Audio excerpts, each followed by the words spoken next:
the silent punishment game. There is a kind of silence that feels louder than screaming. You ask someone what is wrong, and suddenly they become cold, distant, impossible to reach. No fight, no explanation, just this heavy wall between you and them. At first you think maybe they need space. Then hours pass, sometimes days, and your brain starts spiraling. You replay every conversation, every tiny detail. You start apologizing for things you are not even sure you did. That is the silent punishment game. And what makes it creepy is that it works. Human beings are wired for connection. Psychologists found that social rejection activates the same pain centers in the brain as physical injury. So when someone suddenly cuts off warmth, eye contact, affection, or communication, your nervous system reacts like you are under attack. The silence becomes control. The other person never has to yell because your own mind starts torturing you for them. Some people use this game because they are emotionally immature, but others use it very strategically. They know silence creates anxiety. They know uncertainty makes people desperate to reconnect. So instead of expressing anger directly, they punish you by making you feel invisible. And the worst part is how often the victim blames themselves. They become more obedient, more careful, more emotionally dependent just to avoid being shut out again. You can see this in relationships, families, friendships, even workplaces. One person withholds emotional connection until the other person caves in, and after enough repetition, the victim stops speaking honestly altogether because they become terrified of triggering the silence again. Love bombing before control. At first it feels almost magical. Someone enters your life and suddenly you are the center of their universe. Constant attention, endless compliments, good morning texts, deep conversations at 2 in the morning. They make you feel seen in ways nobody else ever has. And because human beings naturally crave connection, your brain starts attaching fast. Dopamine spikes, oxytocin builds trust. Emotionally, it can feel less like meeting someone and more like finally being rescued. But then something strange happens. The same person who overwhelmed you with affection slowly starts changing the rules. They get jealous when you spend time with other people. They question your loyalty over small things. They act hurt when you want space. And because they were once so loving, you keep trying to get that version of them back. That is the trap. The affection was never just affection. It was conditioning. This is what psychologists call love bombing. The intense attention creates emotional dependency before control begins. Your brain connects their approval with emotional safety. So when they start pulling that approval away, you panic. You work harder to please them. You ignore red flags because your mind keeps chasing the emotional high from the beginning. What makes this game so dangerous is that it rarely looks toxic at first. In fact, it often feels like the perfect relationship. The manipulator studies what makes you feel valued, then gives it to you in massive doses. Not because they deeply care, but because fast attachment gives them influence. Once they know you are emotionally invested, the balance shifts. The affection becomes conditional. And little by little, love stops feeling safe and starts feeling like something you have to earn. Pretending to forget important things on purpose. You tell someone something important to you. Maybe it is your birthday, a big meeting, a fear you opened up about, or even a small detail that mattered because it came from you. Then later, they act like they completely forgot. Not once, repeatedly. And every time it happens, you feel this tiny sting you cannot fully explain. At first it seems harmless. People forget things. Life gets busy. But when someone remembers details about themselves perfectly while constantly forgetting yours, it starts becoming something else. A quiet psychological game. Because memory is tied to emotional value. When somebody consistently forgets the things that matter to you, your brain interprets it as rejection. Researchers in social psychology found that feeling ignored or emotionally dismissed can lower self-worth and increase anxiety in relationships. So the more this happens, the more you start shrinking your own needs. You stop bringing things up. You stop expecting care. Eventually, you start convincing yourself that maybe your feelings were never important in the first place. And some people know exactly what they are doing. Pretending to forget can be a subtle power move. It keeps the other person emotionally off balance. You become the one constantly reminding, explaining, repeating yourself while they stay detached and unaffected. It creates an invisible hierarchy where their world matters and yours slowly fades into the background.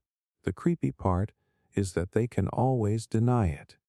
If you confront them, they laugh it off or call you too sensitive, which makes you question your own reaction instead of questioning their behavior.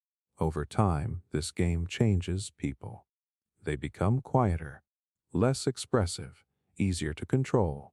Because when someone repeatedly treats your emotions like forgettable background noise, eventually you start treating yourself that way too. Creating jealousy to test loyalty. Some people will never ask if you care about them. Instead, they create situations designed to make you jealous just to watch how you react. They mention someone who keeps flirting with them. They suddenly become more secretive with their phone. They bring up an attractive ex out of nowhere. And the whole time, they are carefully watching your face, your tone, your emotional response. It sounds immature, but it is incredibly common. The reason this game works is because jealousy activates fear of loss. Your brain starts sensing competition, and suddenly the relationship feels unstable. Psychologists have found that uncertainty in relationships increases emotional obsession because the mind naturally fixates on things that feel threatened or unpredictable. So instead of feeling secure, you start paying closer attention. You become more emotionally invested. Exactly what the manipulator wanted. And the disturbing part is that they often disguise this behavior as harmless. They say they were just joking, just being friendly, just telling a story. But beneath the surface, they are testing how much control they have over your emotions. If you react strongly, they feel desired. If you stay calm, they may escalate the game because they need proof that they still have power over your attention. Over time, this creates a toxic emotional cycle. You start comparing yourself to people who were never even real threats. You become hyper-aware of every interaction. And instead of building trust through honesty, the relationship becomes built on emotional tension and insecurity. The manipulator keeps moving the line just enough to keep you chasing reassurance. What makes this mind game creepy is that it turns love into surveillance. Instead of asking for connection directly, they manufacture emotional danger just to measure your fear of losing them. And once someone learns they can control your emotions through insecurity, they rarely stop using it. Gaslighting someone until they doubt reality. It usually starts so small that you do not even notice it happening. You remember a conversation clearly. You are certain about what was said. Then the other person looks at you with complete confidence and tells you it never happened like that. Not maybe. Not I remember it differently. It is flat denial, and suddenly your certainty starts to wobble. That is how reality starts getting rewritten. At first you push back, you double down on your memory, but over time, the repeated contradiction does something strange to the mind. Human memory is not a perfect recording. It is reconstructive, which means when someone keeps confidently challenging your version of events, your brain starts to question itself. You begin thinking, maybe I misunderstood. Maybe I am exaggerating. Maybe I am the problem. This is where gaslighting becomes dangerous. It is not just lying. It is systematic distortion of another person's sense of reality.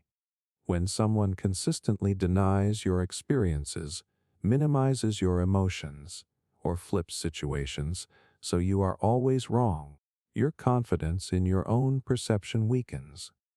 Psychologists link this to learned helplessness, where a person stops trusting their own judgment because every attempt to assert it gets shut down, and the validation they give you becomes the hook. When they occasionally admit something or act caring, it creates confusion that keeps you emotionally attached. You start relying on them to define what is real. Eventually, you stop arguing, not because you agree, but because it feels safer than being told your mind cannot be trusted. And once someone controls how you interpret reality, they do not need to control anything else anymore. Giving mixed signals to keep someone hooked. One day they are warm, attentive, almost obsessive in how present they are. They reply fast, ask deep questions, make you feel like you finally matter. Then, without warning, they go distant. Messages slow down. Energy shifts. You are left staring at your phone trying to decode what changed, even though nothing obvious did. That push and pull is not random. It is a pattern. Mixed signals work because the brain is wired to chase inconsistency. When reward is unpredictable, dopamine spikes become stronger than when reward is stable. This is the same mechanism behind gambling. You do not know when the next win is coming, so you keep playing. In relationships, that translates into emotional chasing. You start overanalyzing every word, every delay, every small change in tone, trying to regain the earlier version of them. And the disturbing part is how quickly your emotional baseline shifts. The highs feel euphoric because they are relief from the lows. So instead of asking why the connection feels unstable, you start working harder to earn consistency. You become more patient, more available, more willing to tolerate confusion, just to get back to those short moments of closeness. Some people use this pattern consciously. They give just enough affection to keep you attached, then withdraw just enough to create anxiety. It keeps you emotionally off balance, constantly trying to regain stability through their approval. And because there is never a clear breaking point, you stay stuck in the loop longer than you normally would in a clearly unhealthy situation. What makes mixed signals so effective is that they blur the line between hope and uncertainty. You are never fully in, never fully out, just waiting for things to return to how they felt at the beginning. Playing the victim after causing the problem. Some arguments do not end when the issue is solved. They end when one person suddenly becomes the one who is hurt the most, even if they started the whole thing. It often begins with a clear problem, something they said, something they did. You bring it up hoping for accountability, maybe even a simple apology. But instead of addressing it, they shift tone. Their voice softens. Their energy changes. Suddenly the focus is not on what happened to you, but on how they are feeling attacked, misunderstood, overwhelmed. And just like that, the conversation flips. This is where the mind game becomes powerful, because now you are no longer defending your feelings, you are managing theirs. Human psychology is wired to respond to distress signals. When someone appears upset or emotional, especially in close relationships, empathy kicks in automatically. So even if they were the cause of the problem, your attention shifts toward calming them down. Over time, this pattern trains you to hesitate before speaking up. You start editing your feelings before expressing them, just to avoid triggering that reversal. The original issue never gets resolved properly. Instead, it gets buried under emotional deflection. In many cases, the person doing this is not always consciously plotting. Sometimes it is a learned defense mechanism. But in more manipulative dynamics, it becomes a reliable escape route from accountability. By positioning themselves as the victim, they regain control of the emotional direction of the conversation without ever addressing the harm they caused. The long-term effect is subtle, but damaging. You become the one who feels responsible for everything, even when you were the one hurt. And the more this repeats, the more silence starts to feel safer than honesty. Fake vulnerability to extract secrets. It feels like trust forming in real time. Someone opens up to you, maybe a little too quickly, but it sounds real. They talk about their past, their fears, things they have never told anyone. And when someone shares something personal like that, your defenses naturally lower. You start thinking this is safe, this is mutual, this is real connection. But not all vulnerability is genuine. In some situations, vulnerability becomes a tool rather than an expression of emotion. A person might reveal just enough personal struggle to make you feel emotionally obligated to reciprocate. It creates a subtle pressure. If they trusted you with something deep, you feel like you should return that trust. So you start sharing more than you normally would, revealing details, feelings, even secrets you would usually protect. This works because of a psychological principle called reciprocity. When someone gives us emotional openness, we feel an internal urge to give something back. It is the same mechanism that makes people return favors or gifts. But in this case, the currency is information and emotional access. What makes this mind game unsettling is how natural it feels. Nothing about it seems forced. It feels like bonding. But later, those personal details you shared can be used in ways you did not expect. They might be brought up in arguments. They might be reframed or exaggerated. Or they might simply give the other person more control over how they understand and influence you. And the most effective part is that if you ever question it, you feel guilty. Because how do you accuse someone of faking vulnerability without sounding paranoid? So you stay quiet, even as you realize the emotional balance is no longer equal. Withholding affection as a reward system. At first it does not feel like manipulation at all. It feels like standards. Like someone who is just selective with their time, their attention, their affection. When they are warm, it feels amazing. When they are distant, it feels like you must have done something wrong. And that is where the pattern starts to form. Affection is given, but not freely. It shows up after certain behaviors, after you apologize, after you prove yourself, after you act the way they want. So your brain starts connecting closeness with compliance.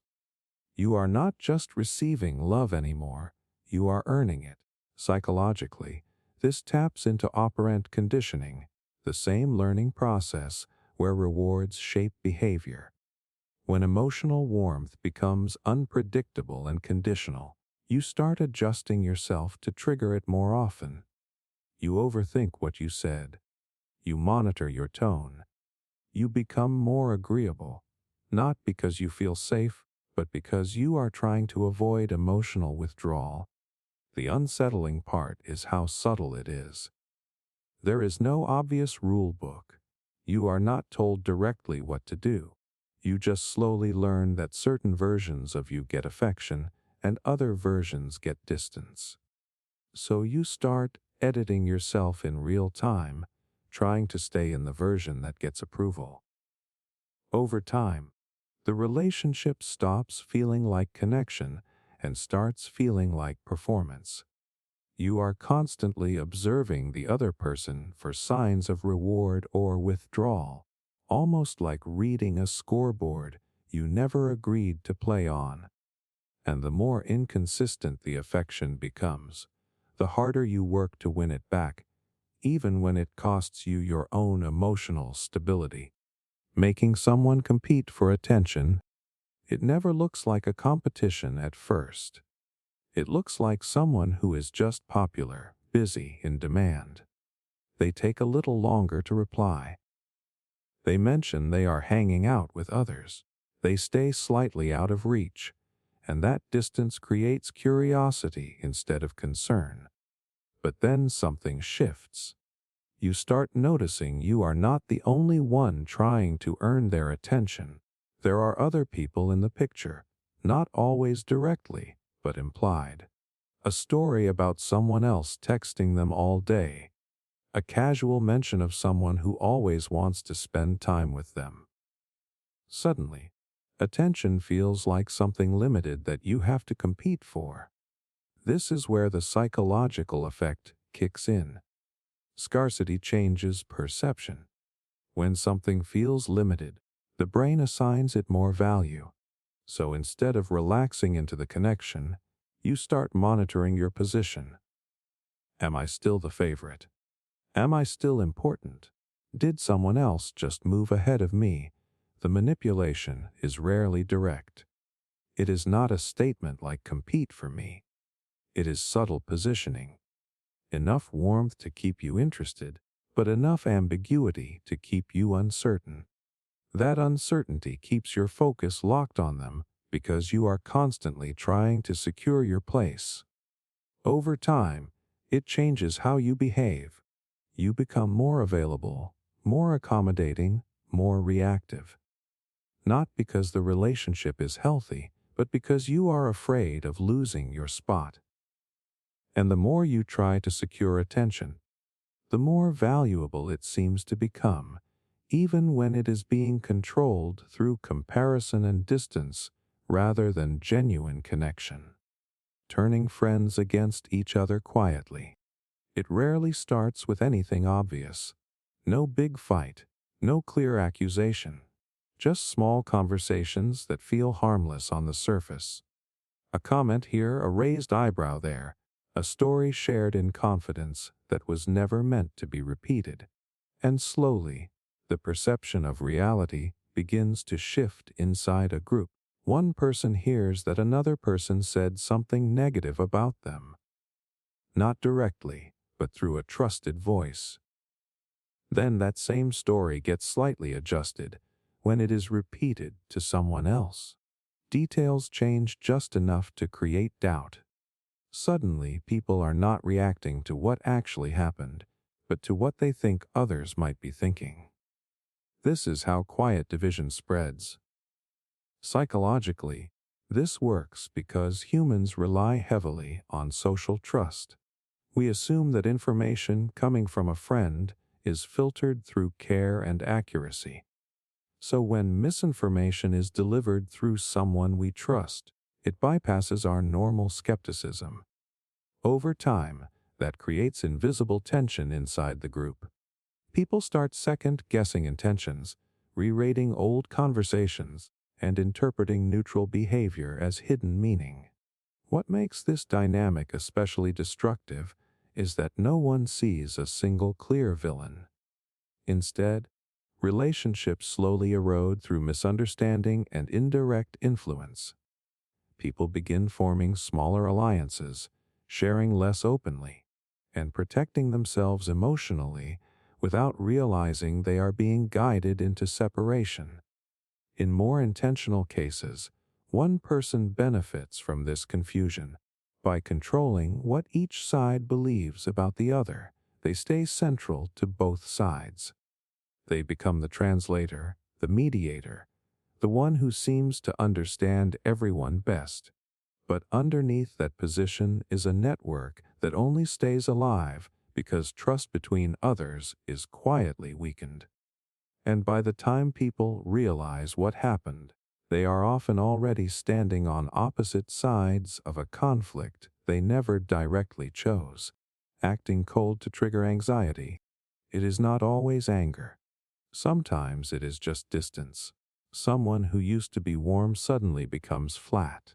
Replies turn short. Energy disappears from conversations that used to feel easy. They are still there, still technically present, but emotionally unreachable. And that shift hits harder than an argument because nothing is explained. Your mind fills the gap immediately. Did I do something wrong? Are they losing interest? Am I about to be replaced? The uncertainty becomes the real trigger, not the distance itself. Humans are wired to detect changes in social connection as potential threat signals, so even subtle emotional withdrawal can activate anxiety responses and obsessive thinking. What makes this dynamic powerful is the lack of closure. There is no clear reason to respond to, so your brain keeps searching. You start replaying recent interactions, analyzing tone, timing, even small details that normally would not matter. The goal becomes restoring what felt stable, even if you are not sure what broke it. In some situations, this cold behavior is not accidental. It becomes a tool. Emotional withdrawal creates imbalance. The other person starts trying harder, reaching out more, adjusting behavior to regain warmth. And the person who withdrew now has control over when and how connection returns. That control can quietly shape the entire relationship dynamic without a single direct demand. The unsettling part is how quickly it trains emotional dependency. Instead of feeling secure in consistency, you begin measuring your stability by how available the other person feels at any given moment. And when warmth finally returns, it feels like relief instead of normality, which keeps the cycle alive. Mirroring someone's personality to gain trust. At first it feels like instant chemistry. You meet someone and everything just clicks. They like what you like. They think the way you think. They react the way you react. It feels rare, almost meant to be, like you have finally found someone on the same wavelength. But sometimes what feels like deep connection is actually careful reflection.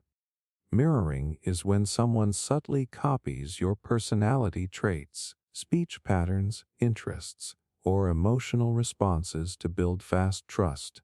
Humans naturally feel more comfortable around people who resemble them. Psychologically, similarity increases perceived safety. So when someone reflects your values and energy back at you, your brain lowers its defenses without questioning it. That is why it feels so effective so quickly. You mention a hobby, they suddenly love it too. You express a strong opinion, they align with it effortlessly. You show vulnerability, they respond in a way that feels perfectly matched. It creates the illusion of deep compatibility. What makes this technique powerful is how invisible it is. There is no obvious act of manipulation. It just feels like bonding. But in some cases, the mirroring is not about genuine similarity. It is about strategic adaptation. The person is learning you quickly and shaping themselves into what you respond to best. Over time, this can create confusion in hindsight. You start realizing that the connection felt intense, but strangely uniform, like they agreed too easily, adapted too quickly. And when the mirroring fades, the difference in personality becomes much more noticeable, leaving you wondering how much of the connection was real and how much was carefully constructed reflection. Public humiliation disguised as jokes. It usually starts with laughter. Someone says something about you in front of others and immediately follows it with a smile, like it is all harmless. The group laughs, and you are expected to laugh too, even though something about it feels slightly off. The comment is rarely extreme on its own. It is just sharp enough to land. A personal habit mentioned at the wrong moment, a mistake brought up in front of people who did not need to know, a detail framed in a way that makes you the punchline instead of the participant in the conversation. And because it is labeled as a joke, you are put in a difficult position.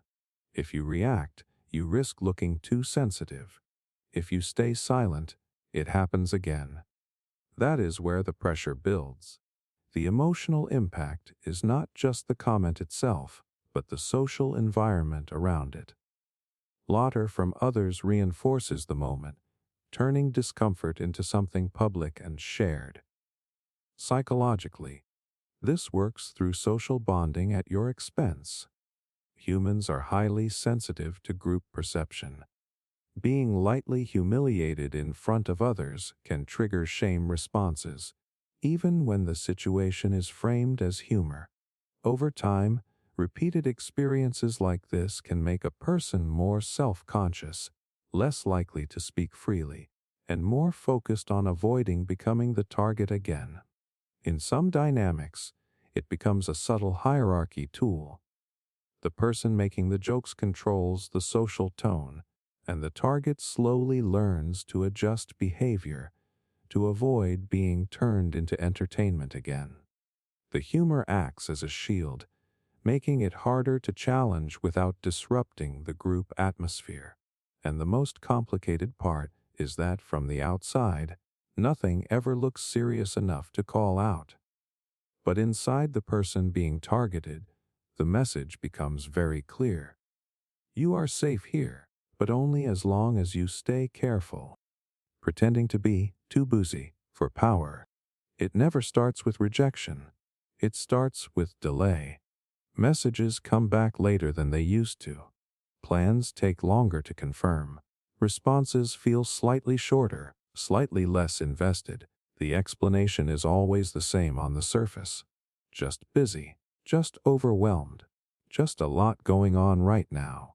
And at first you believe it, because being busy is normal. Life gets full. People have responsibilities.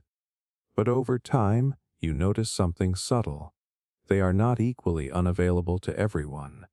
Certain people still get quick replies. Certain conversations still happen easily.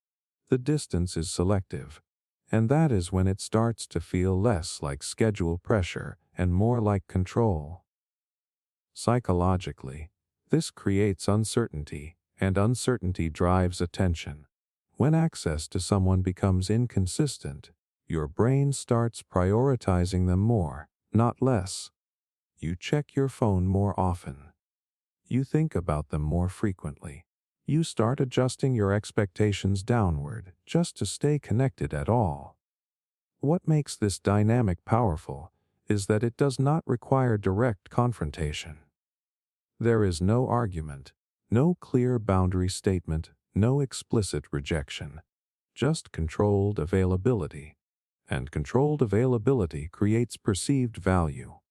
The less predictable someone is, the more mentally space they occupy. In some cases, this behavior becomes a way to set emotional hierarchy. The person decides when connection happens, how long it lasts, and how much effort is required to access it. That imbalance slowly shifts the relationship dynamic without ever being openly discussed. And the most unsettling part is how easy it is to rationalize. Because on paper, nothing is wrong. They are just busy.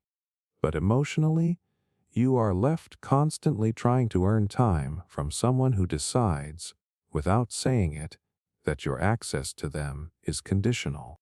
Using guilt to control decisions. It does not always sound like control. Sometimes it sounds like disappointment. A sigh, a pause, a line like "I guess I just expected more from you." Or after everything I have done for you, this is how it is going to be. Nothing loud. Nothing aggressive. Just enough emotional weight to make you stop and reconsider your decision. And that is where guilt becomes powerful. Instead of directly asking for compliance, the person shifts the emotional cost onto you. Your choice is no longer just about what you want. It now carries the risk of hurting someone, letting someone down, or being seen as ungrateful. So your brain starts solving a different problem. Not what is right for me, but how do I avoid being the bad one here? Psychologically, guilt is one of the strongest social regulators we have. It is tied to empathy and belonging. We are wired to maintain relationships, so when someone implies that our actions are harming the bond, our instinct is to repair it quickly, even if that means overriding our own needs. What makes this dynamic subtle is that it often uses real history. Past favors get brought up. Old sacrifices are mentioned, not always incorrectly, but selectively. The past becomes a tool to influence the present, turning gratitude into obligation. Over time, this can train a person to hesitate before making simple decisions. You start anticipating emotional backlash. You start choosing options that create less disappointment for others, even when they create more discomfort for yourself. And the most difficult part is that guilt does not need to shout to be effective. It just needs to make you feel responsible for someone else's emotions every time you try to choose for yourself. The push-pull relationship trap. It feels like instability at first, but it is not random. It is a rhythm that repeats just enough to keep you emotionally off balance. One moment they are close, affectionate, fully present. You feel chosen, like the connection is solid again. Then suddenly they pull away. Not always in a dramatic way. Just less effort, less warmth, less certainty. And you are left trying to understand what changed, even when nothing obvious did. That contrast is what makes the push-pull pattern so powerful. Psychologically, the brain reacts strongly to emotional contrast. The relief you feel when someone returns after distance is often stronger than the discomfort of the distance itself. So instead of seeing the cycle as unstable, your mind starts focusing on the highs. You begin waiting for the return of closeness rather than questioning the withdrawal in the first place. This creates a subtle dependency loop. When connection is inconsistent, you stop relaxing into it and start managing it. You monitor tone. You analyze timing. You adjust your behavior to try to stay in the closeness phase longer. The relationship becomes less about mutual stability and more about preventing the next pull away. What makes this dynamic so sticky is that it mimics emotional repair. Every return feels like progress. Every moment of closeness feels like proof that things are getting better. But the pattern itself never actually changes. It just resets. And over time, your emotional baseline shifts. What once felt unacceptable distance starts feeling normal.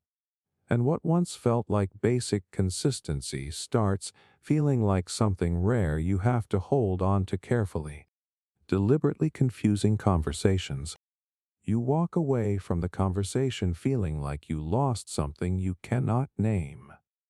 You went in with a simple question, maybe a concern, maybe a request for clarity, but somehow you end up more confused than when you started. The words were many, but the meaning kept slipping through your fingers. That is what deliberately confusing conversations feel like. Instead of direct answers, you get loops. Instead of clarity, you get new angles that rewrite what was just said. A question becomes another question. A concern becomes an overreaction. The topic quietly shifts until you are no longer sure what the original point even was. What makes this so disorienting is that it sounds intelligent on the surface. Long explanations, sudden technical language, emotional detours, all mixed together until your brain starts working overtime just to keep up. And in that mental overload, something important happens. You stop challenging and start absorbing. Psychologically, this creates cognitive fatigue. When the mind is overwhelmed, it prefers resolution over accuracy. So you start agreeing just to end the discomfort. You accept versions of events you would normally question because staying in the confusion feels worse than giving in. Over time, this changes how you communicate. You start simplifying your concerns before bringing them up. You avoid deeper conversations altogether because you remember what it feels like to leave one without clarity, only doubt. And that is the real trap. Not that answers are hidden, but that the conversation itself becomes so tangled that you stop expecting answers at all. Testing boundaries through tiny violations. It usually does not start with something big. It starts with something small enough that you hesitate to react. A late reply that becomes a pattern. A comment that slightly crosses a line. A decision made without asking you even though you were clearly involved. Each moment on its own feels too minor to challenge, so you let it pass. And that is exactly how the pattern builds. Tiny violations work because they test your reaction without triggering a full confrontation. The person is not looking for a fight. They are looking for information. How much will you tolerate? How quickly will you adjust? Will you speak up or let it slide? Psychologically, humans rely on consistency to define boundaries. When small boundaries are crossed repeatedly without consequences, the brain updates its expectations. What once felt disrespectful slowly starts feeling normal. Not because it is acceptable, but because repetition lowers emotional resistance. Over time, your responses begin to change. You explain less. You correct less. You start choosing peace over clarity. And without noticing it, your boundaries become flexible instead of fixed. The most unsettling part is how invisible the shift feels. There is no single moment you can point to where everything changed.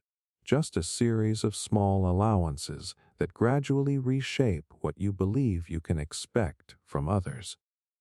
And once someone learns that small crossings do not create resistance, they rarely stop at small ones for long. The maybe someday promise loop. It sounds hopeful every single time you hear it. Just not right now. Maybe when things settle down. Someday soon, we will fix this. And each time it feels like progress is still possible, just slightly delayed. But nothing ever actually arrives. The maybe someday promise loop works because it keeps you emotionally invested in a future that never becomes the present. Instead of deciding based on what is happening now, your mind starts living inside what could happen later. You stop evaluating reality and start negotiating with potential. Psychologically, this creates intermittent reinforcement. The brain stays attached when rewards are unpredictable but possible. So even without real change, the suggestion of change is enough to keep hope active. You begin tolerating current discomfort because you are mentally anchored to a better version of the relationship that always feels just out of reach. What makes this dynamic so sticky is that it avoids direct rejection. There is no clear no. There is only delay. And delay is emotionally harder to confront because it keeps possibility alive. As long as there is a maybe, there is nothing concrete to walk away from. Over time, you stop asking for clarity. You start adjusting your expectations instead. You wait longer. You accept less. You convince yourself that timing is the only problem, not the pattern itself. And the most powerful part of this loop is that it never forces a decision. It just quietly replaces action with waiting, until waiting becomes the default state of the relationship. Triangulation between romantic rivals. It does not always look like a rivalry at first. It starts as a story, a mention, a comparison that feels casual enough to ignore. Someone brings up an ex who still texts them, or a person who clearly has feelings for them, or a new connection who is suddenly spending a lot of time around them. And just like that, you are no longer the only emotional focus. Triangulation between romantic rivals happens when a third person is introduced into the emotional space of a relationship to create comparison, tension, or insecurity. Instead of addressing needs directly, attention gets distributed across multiple people, and your mind starts doing the rest. Psychologically, this activates social comparison and threat response at the same time. You are not just thinking about the relationship anymore. You are evaluating your position inside it. Am I more important than them? Am I being replaced? What do they have that I do not? What makes this dynamic so destabilizing is that it rarely relies on direct statements. It is implied through stories, reactions, and selective attention. One person might be praised while another is subtly minimized. Or attention might shift unpredictably between people, creating a sense that nothing is secure. Over time, this changes behavior. You start competing without being asked to compete. You try harder, adjust yourself, suppress needs, all to avoid losing ground to someone who may not even be a real threat in the way your mind is imagining. And the most powerful part is that the triangle keeps you focused on maintaining your position instead of questioning why there is a competition in the first place. Giving compliments that secretly insult. It sounds like a compliment at first, almost flattering, until you notice the small twist hidden inside it. You look good today for once. You are actually pretty smart when you try. That is impressive. I did not expect that from you. And in that moment, something feels slightly off, but not enough to fully challenge. This is how compliments that secretly insult work. They wrap praise and criticism together so tightly that your brain struggles to separate them.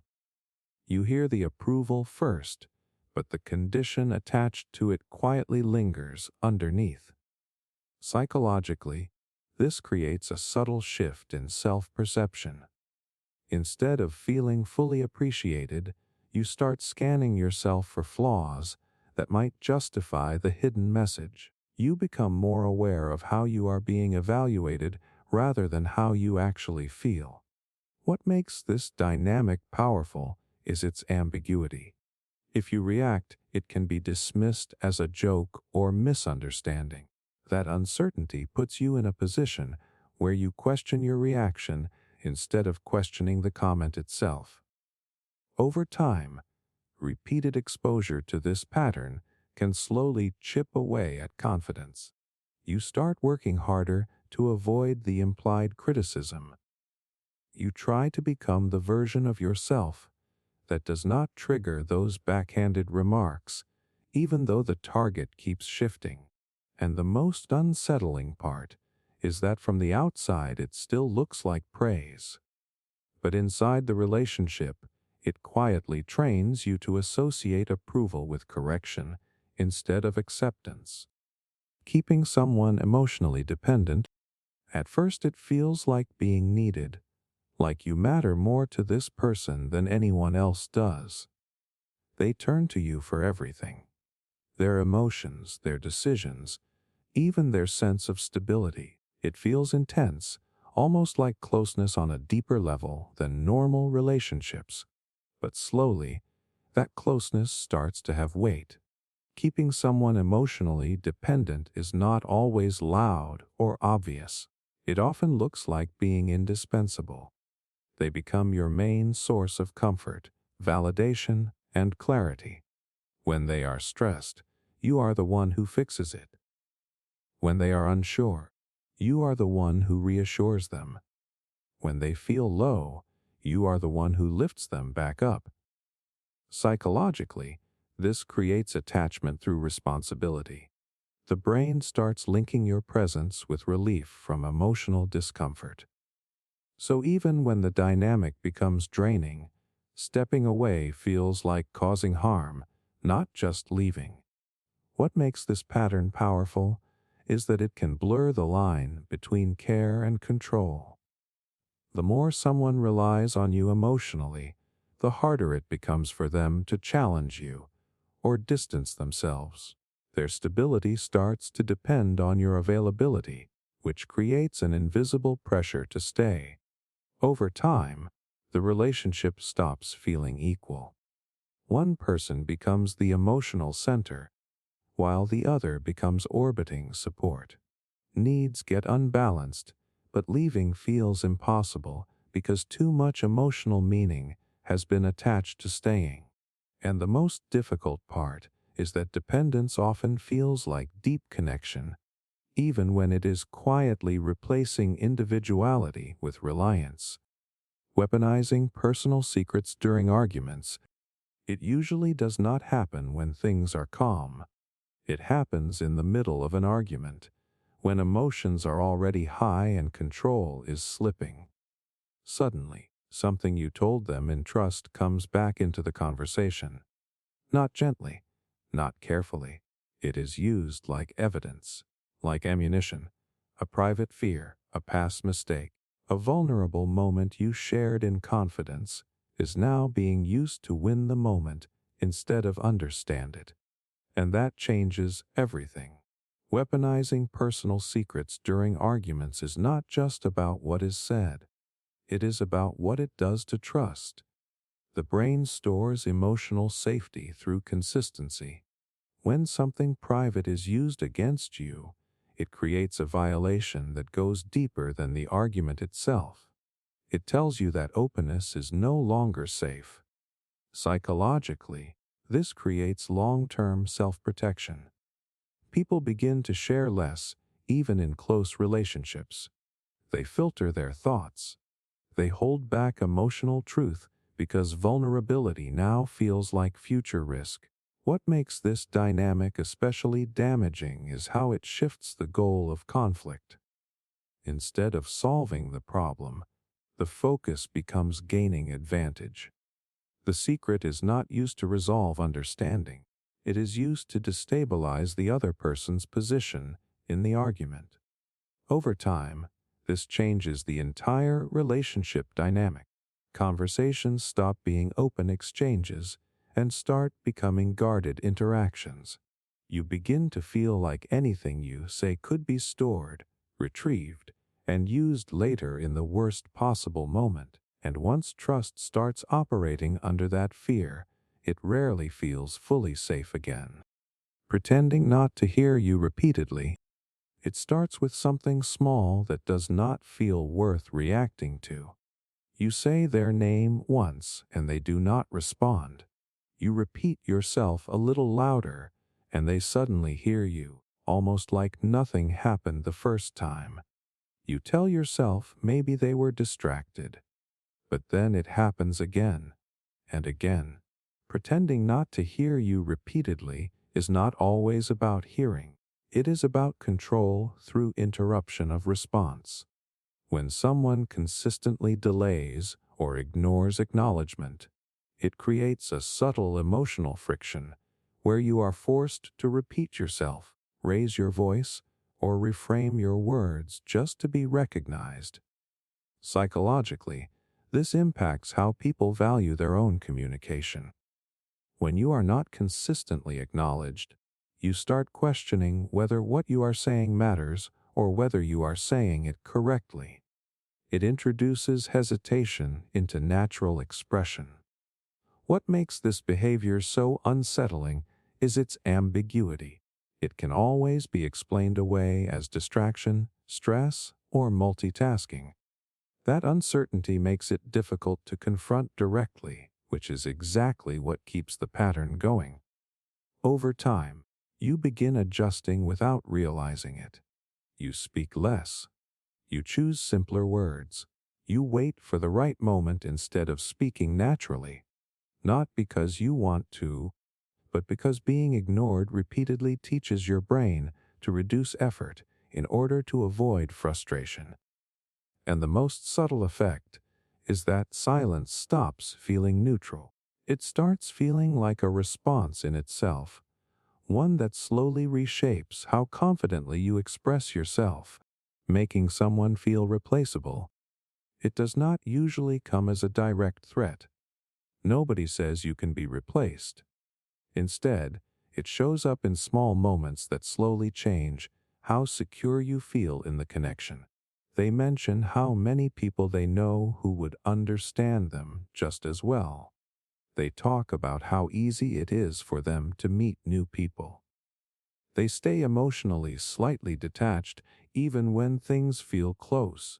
And somehow, you start sensing that your place is not as fixed as you thought it was. Making someone feel replaceable works because it targets emotional security rather than logic. Humans are wired to seek stable attachment.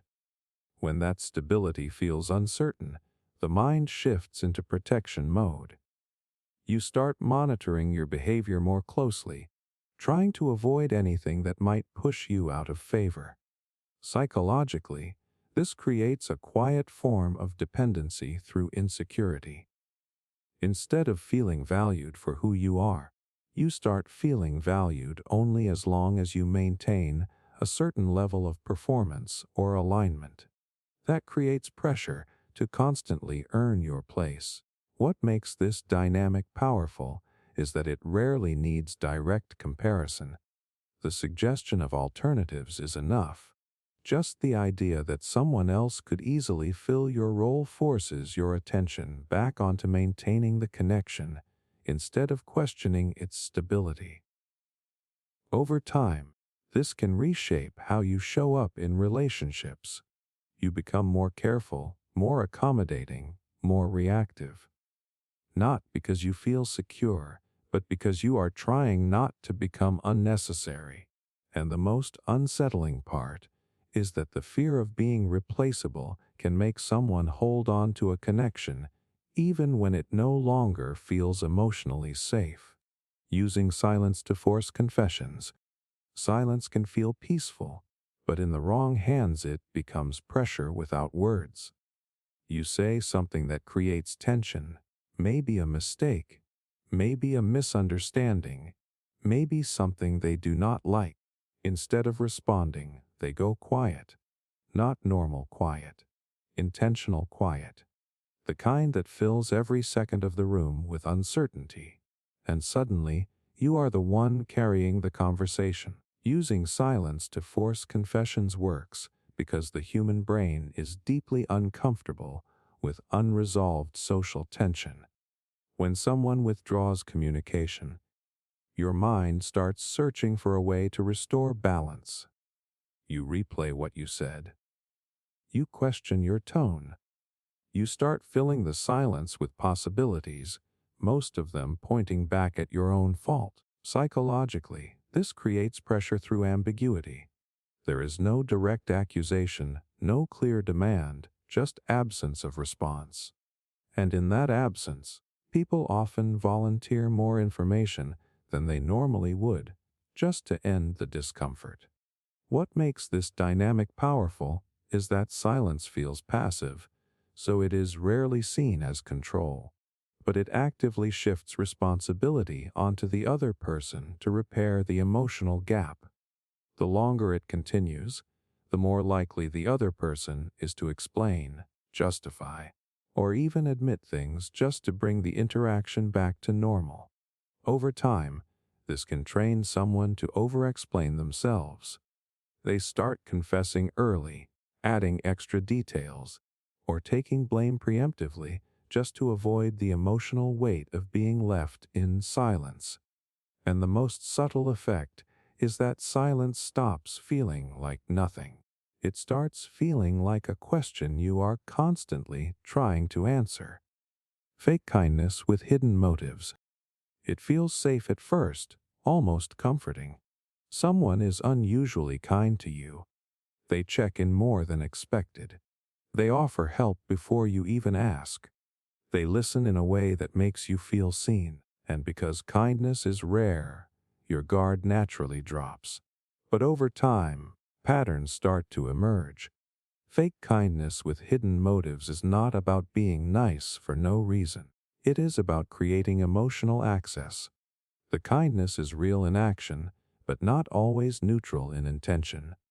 Every favor, every thoughtful gesture, every moment of support slowly builds a sense of obligation or trust that can be used later. Psychologically, this taps into reciprocity. When someone gives us something, even emotionally, we feel an unconscious pressure to give something back.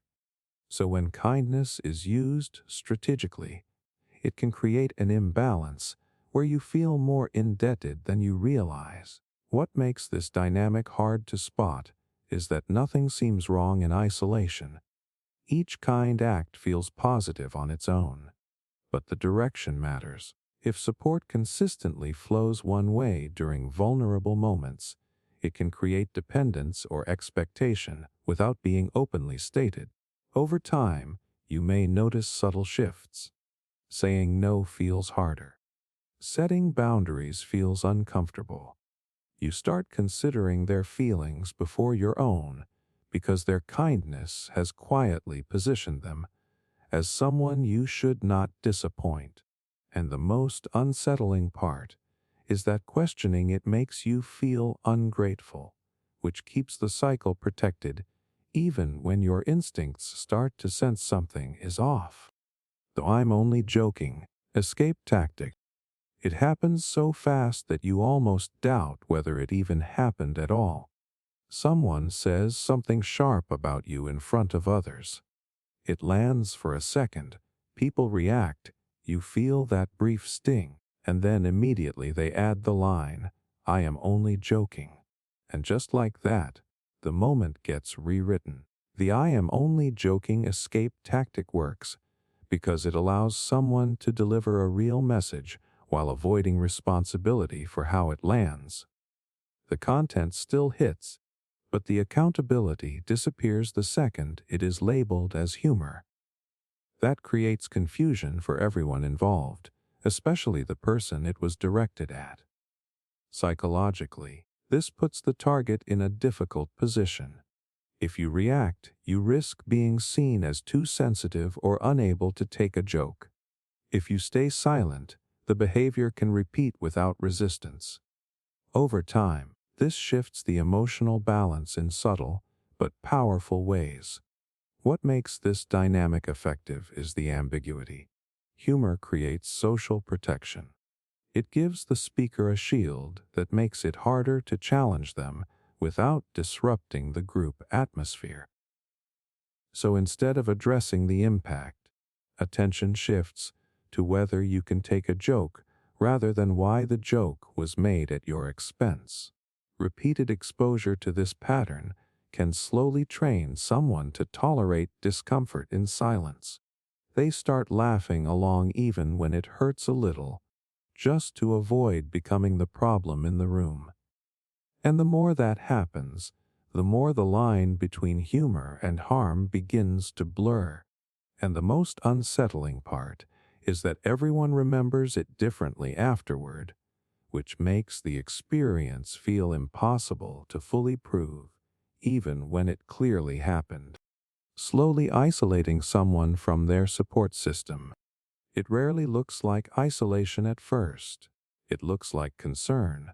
Someone starts questioning your friends, not openly attacking them, just planting small doubts. Do they really care about you? Do they understand you like I do? Are you sure they are good for you? And over time, those questions start to sit in your mind even when they are not around. Slowly isolating someone from their support system works because it does not remove people directly. It changes how you feel about them. Each interaction with friends or family starts getting filtered through a new emotional lens. You begin noticing flaws you ignored before. You start feeling slightly misunderstood in spaces that once felt normal. Psychologically, this creates dependency through narrowed connection. Human beings regulate emotions through social networks. When that network becomes smaller, one relationship starts carrying more emotional weight. That increases reliance on the person who is shaping your perception of others. What makes this dynamic dangerous is its gradual nature. There is no single moment where you are told to cut people off. Instead, plans get discouraged. Conversations get criticized. Conflicts get highlighted. And slowly, seeing certain people feels more exhausting than comforting. Over time, your world starts shrinking without you actively choosing it. You talk to fewer people. You share less openly. You rely more heavily on the one voice that consistently feels certain about everyone else in your life. And the most unsettling part is that from the inside, it can feel like you are simply making better choices about who to trust, even while your support system quietly disappears around you. Flirting with others to gain control. It does not always look like disloyalty at first. It looks like charm. Someone naturally flirty, socially confident, comfortable talking to anyone. You notice them getting attention, and at first you tell yourself it is harmless, just their personality. But then you start noticing when it happens around you. They are more expressive with others when you are present. They laugh a little louder in your direction. They mention how easily people connect with them. And somehow, you begin to feel like you are not the only one trying to hold their attention. Flirting with others to gain control works because it introduces comparison into emotional space. Instead of feeling secure in one connection, your attention gets pulled into evaluating your position. You start wondering where you stand, even if nothing directly threatens the relationship. Psychologically, this activates social threat responses. Humans are wired to protect valued bonds. When perceived competition appears, even subtly, the brain increases focus on maintaining relevance. That can lead to overthinking, increased effort, and emotional reactivity. What makes this dynamic powerful is that it does not require actual replacement. The suggestion of options is enough. By showing that attention is easily accessible elsewhere, the person shifts the emotional balance. Now their attention feels like something you must hold on to rather than something that is naturally shared. Over time, this can change behavior in quiet ways. You become more accommodating, more attentive, more sensitive to shifts in mood. Not because the connection is stronger, but because it feels less secure. And the most unsettling part is that the more you try to secure their attention, the more valuable it appears to become, even when it is being influenced by competition rather than consistency. The fake apology that blames you? It sounds like an apology at first, so your guard drops for a second. I am sorry you feel that way. I am sorry if you misunderstood. I am sorry, but you also pushed me to that point. And suddenly, the weight of the situation shifts. The fake apology that blames you works because it imitates accountability without actually taking any responsibility. The words sound like repair, but the structure quietly redirects fault back onto the other person. Instead of acknowledging harm, it reframes the issue as a reaction you created or exaggerated. Psychologically, this creates confusion and self-doubt. When someone appears to apologize while still implying you are the problem, your brain tries to reconcile two conflicting signals at once. You feel addressed, but not respected, heard, but not validated. Over time, that tension can make you question whether your original concern was even justified. What makes this dynamic effective is its social acceptability. Apologies are expected to end conflict, so when one is offered, people naturally want to accept it and move on. But if the underlying blame is still present, the conflict does not actually resolve. It just gets disguised as closure.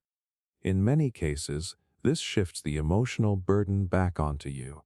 You start explaining yourself again, justifying why you felt hurt, or softening your original point just to preserve peace. The apology becomes a tool to reset the conversation without changing the behavior that caused it.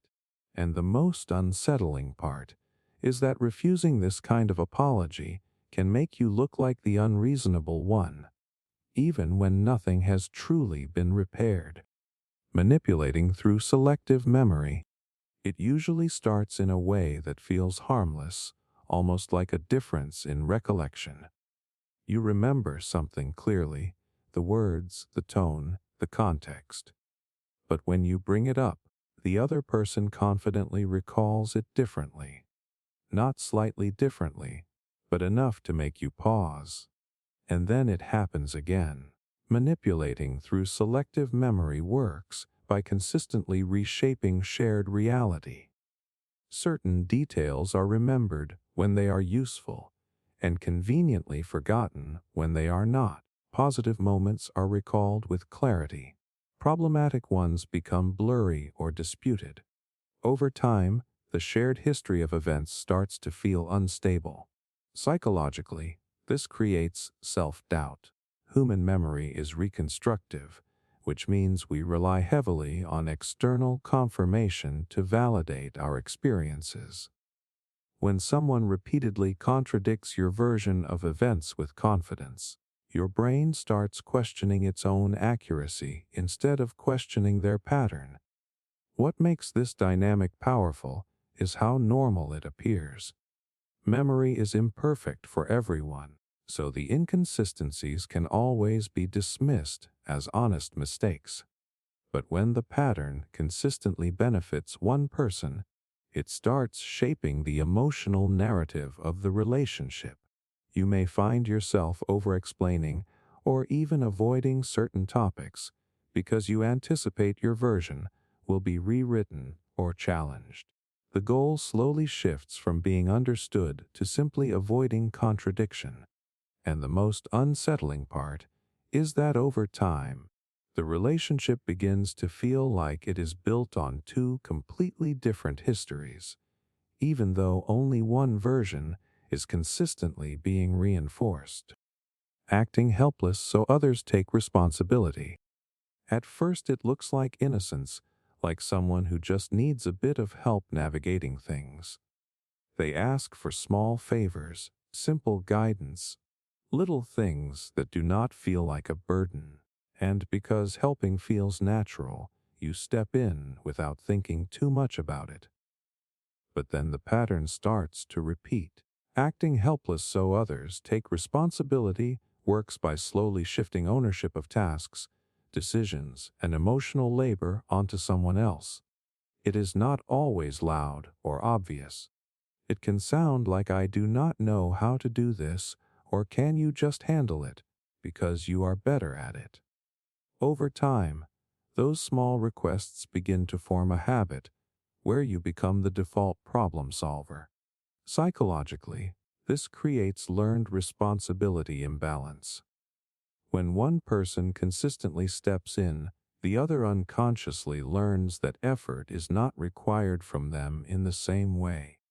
The helper starts anticipating needs before they are expressed, while the other person becomes increasingly passive in situations they could manage themselves. What makes this dynamic effective is that it often feels like kindness. You are not being forced. You are choosing to help. But choice repeated enough times under expectation becomes obligation. The boundary between support and substitution starts to fade. Over time, frustration builds quietly. You begin to notice that saying no feels uncomfortable, even when the request is unreasonable. Meanwhile, the other person may not even recognize the imbalance because they have adapted to your constant involvement. And the most subtle part is that the more capable you become in managing everything, the less capable they appear to be, even when the original ability was never truly missing. Turning every argument into your fault. It starts in the middle of a normal disagreement. Something small, something fixable. You point out an issue. You explain how it made you feel. You try to be clear about what went wrong. But somehow, the direction shifts. Turning every argument into your fault is not about solving the problem. It is about redirecting responsibility. Suddenly, the focus is no longer the original issue. It becomes your tone, your timing, your reaction, your sensitivity. The conversation quietly moves away from what happened and lands on how you responded to it. Psychologically, this creates a powerful distortion. When blame is consistently redirected, your brain starts prioritizing emotional self-monitoring over clarity. You begin entering conversations already prepared to defend yourself instead of express yourself. Over time, this weakens your confidence in your own perspective. What makes this dynamic so effective is that it feels partially logical. Yes, maybe your tone was sharp. Yes, maybe you reacted strongly. Those small truths make it harder to see that the original issue is being avoided entirely. Accountability becomes selective, applied only to the other person's behavior when it suits the shift in focus. Gradually, you start losing the ability to resolve conflict cleanly.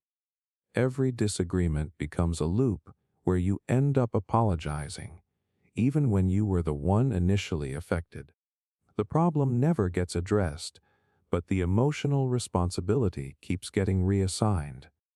And the most unsettling part is that after enough repetition, you stop expecting resolution at all and start expecting blame as the default outcome of speaking up. At first it feels like approval, like you finally figured out what they want, and now things are going smoothly. When you agree with them, when you adjust your behavior, when you go along without resistance, they suddenly become warmer, more present, more attentive, and your brain starts linking that warmth to your choices. Rewarding obedience with attention works because it trains behavior without ever needing explicit rules. There is no clear instruction set, just a pattern of emotional reward that appears when you comply and disappears when you do not. Over time, you start learning the system without it being spoken out loud. Psychologically, this taps into variable reinforcement. When attention is given inconsistently, but reliably after certain behaviors, the brain strengthens those behaviors. You start noticing that agreement leads to connection, while disagreement leads to distance or silence.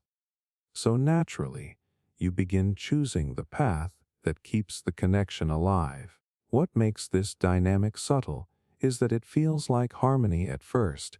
You think you are just being easygoing or understanding. But slowly, your sense of self starts adapting to what receives positive response. You become more cautious with your opinions, more flexible with your boundaries, more focused on maintaining approval than expressing authenticity. Over time, the relationship starts to feel less like mutual exchange and more like a system where emotional closeness is conditional. You are not directly told to obey, but you learn that certain versions of you receive more connection than others. And the most difficult part is that the reward feels genuine, which makes it harder to recognize that it is also being used to shape your behavior. Creating drama to feel important, It usually does not start with something huge. It starts with small sparks that suddenly turn into fires. A harmless comment gets exaggerated. A simple misunderstanding gets stretched into a problem that did not need to exist. And before you know it, everything feels more intense than it should. Creating drama to feel important works because attention often follows emotional intensity. When things are calm, people are present but distracted. When things become unstable, all focus shifts. The person creating the tension becomes the center of emotional gravity, even if the situation itself is unnecessary. Psychologically, this can come from a need for significance. Some people feel invisible when life is quiet or stable, so conflict becomes a way to ensure they are seen and emotionally engaged with. The reaction they get, even if it is negative, confirms that they matter in the moment. What makes this dynamic complicated is that it often pulls other people into emotional overreaction. You start defending yourself, explaining more than needed, or trying to restore peace quickly. In doing so, you unknowingly give more attention and energy to the very behavior that created the imbalance. Over time, this can train a group or relationship into instability. Calm moments start feeling temporary. Silence starts feeling suspicious, and everyone becomes more reactive because they have learned that emotional spikes are what keep the connection active. And the most subtle part is that from the inside, it can feel like passion or intensity, even when it is actually just a cycle of manufactured conflict designed to keep attention from fading. Pretending to agree while secretly sabotaging, it looks like cooperation at first. Someone nods along, says they understand, even agrees with the plan completely. There is no visible resistance, no argument, no tension. On the surface, everything feels aligned. But then things start to drift in subtle ways. Pretending to agree while secretly sabotaging works through quiet contradiction between words and actions. A person may verbally support a decision, but later delay it, forget key details, or subtly redirect outcomes so the original plan does not succeed. Nothing is openly refused, which makes it harder to detect. Psychologically, this creates confusion in the people around them. When agreement is expressed, trust increases. So when results do not match that agreement, the mind struggles to assign responsibility. You start questioning timing, external factors, or even your own instructions before considering intentional resistance. What makes this dynamic effective is its invisibility. Open disagreement creates conflict, but hidden sabotage avoids confrontation while still controlling outcomes. The person maintains the appearance of being cooperative, which protects their image while allowing them to influence results indirectly. Over time, this can erode trust in very quiet ways. You begin to double-check everything, involve fewer people, or become more cautious in delegating responsibility. Not because of one clear incident, but because consistency slowly stops matching expectation. And the most unsettling part is that everything still looks normal from the outside, even when the internal reliability of the system has already started breaking down. Emotional blackmail through threatened withdrawal. You can feel it in the shift before anything is said directly. The replies get shorter, the energy changes, and suddenly there is this sense that something is being pulled away from you without explanation.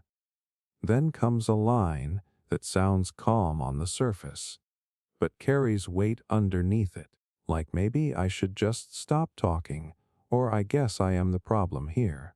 Nothing is openly demanded, yet the pressure becomes hard to ignore. Emotional blackmail through threatened withdrawal works because it targets attachment anxiety. When a connection feels like it might be taken away, the brain reacts as if stability itself is at risk. That triggers urgency, overthinking, and a strong instinct to repair things quickly, even when the situation is unclear or unfair. Psychologically, this creates a subtle shift in control. Instead of both people addressing issues equally, one person's emotional distance becomes the main factor shaping behavior. You start adjusting not based on understanding, but on preventing disconnection. What makes this pattern so effective is how indirect it is. No explicit threat is needed. A pause, a colder tone, or emotional stepping back is enough to create uncertainty. Your mind fills in the silence with worst-case interpretations. Over time, you begin prioritizing stability over honesty. You choose safer responses, avoid deeper conflict, and manage their emotions more than your own needs, just to keep the connection from shifting again. And the most difficult part is that the fear of losing the bond slowly starts controlling the way you stay in it, making someone question their worth. It is not always direct criticism that changes how someone sees themselves. Sometimes it is the slow accumulation of small signals that never fully acknowledge value in the first place. A decision gets ignored, an idea gets brushed aside, a moment of effort is met with neutral silence instead of recognition. Nothing openly harsh, just a consistent lack of affirmation. And over time, that absence starts to speak louder than words. Making someone question their worth often works through subtle emotional inconsistency. One day there might be warmth, the next day indifference. That unpredictability forces the mind to search for explanations, and very often the easiest explanation becomes self-blame. Maybe I am not interesting enough. Maybe I am not doing enough. Maybe I am the problem. Psychologically, humans build self-perception through reflected feedback. When that feedback becomes inconsistent or selectively withdrawn, internal confidence begins to destabilize. You stop relying on your own sense of value and start depending on external reactions to define it. What makes this dynamic powerful is that it rarely involves direct insults. In fact, it can coexist with moments of kindness, which makes the confusion even stronger. The contrast between occasional approval and frequent emotional distance creates a loop of trying harder to regain the earlier sense of worth. Over time, a person may start modifying their behavior just to receive basic acknowledgement. They become more cautious, more agreeable, more self-editing, not because they lack ability, but because their sense of value has become tied to avoiding disapproval. And the most unsettling part is that the less recognition they receive, the more they begin to question whether they ever deserved it in the first place. Constantly moving the goalposts, you finally do it. You meet the expectation, you fix the issue, you give the answer they asked for. For a moment, it feels like relief, like things are finally resolved. But then the response changes. It is not quite enough, not quite right. Something else is missing now. And just like that, the finish line has moved again. Constantly moving the goalposts works by keeping achievement permanently out of reach. No matter what you do, the standard shifts after you meet it. Psychologically, this creates a state where effort never leads to closure. The brain is wired to seek completion, so when completion keeps disappearing, it responds by increasing effort instead of stopping. Over time, this can reshape how a person evaluates themselves. Instead of recognizing progress, they start focusing on what is still lacking. Even real accomplishments begin to feel temporary or incomplete because the reference point keeps changing. What makes this dynamic powerful is that it often disguises itself as high standards. On the surface, it can look like motivation or guidance, but internally, it removes the possibility of ever being enough. Each success becomes just another step toward a moving target rather than a finished achievement. Gradually, this can lead to exhaustion and self-doubt. A person begins to work harder, not because they are growing, but because they are trying to catch something that is always just slightly ahead of them. And the most unsettling part is that the closer they get, the further the target seems to move. Playing dumb to avoid accountability. You bring up something clear, something that happened, something that has consequences. But instead of addressing it, you get confusion. I do not know what you mean. I did not realize that. Are you sure that is what happened? And suddenly the conversation shifts away from responsibility and into explanation. It feels like talking to a wall that keeps forgetting it was part of the situation. Playing dumb to avoid accountability works because it redirects focus from behavior to misunderstanding. When someone acts confused, the other person naturally starts explaining more, clarifying details, and proving their point, instead of holding the original issue in place. The conversation slowly turns into you defending your perception rather than them addressing their actions. Psychologically, this creates frustration fatigue. The mind expects resolution through clarity, so when clarity is constantly questioned, you begin to exhaust your emotional energy. Over time, the easiest path becomes dropping the issue altogether just to avoid the endless loop of explaining. What makes this dynamic effective is its plausibility. No one is required to admit understanding, and confusion can always be framed as genuine. That ambiguity makes it difficult to challenge without sounding aggressive or unreasonable. Gradually, accountability becomes harder to establish. Instead of correcting behavior, you start trying to prove that the behavior was even understood in the first place. And that shift quietly removes responsibility from the person who never had to acknowledge it. And the most unsettling part is that the less they understand, the less they are expected to change. Testing how much disrespect someone will tolerate. It rarely begins with something obvious. It starts with small things that feel slightly off, but not serious enough to react to. A delayed reply in a moment where urgency matters. A dismissive tone when you are trying to be clear. A decision made without considering your input, followed by a casual explanation that sounds reasonable enough to let it pass.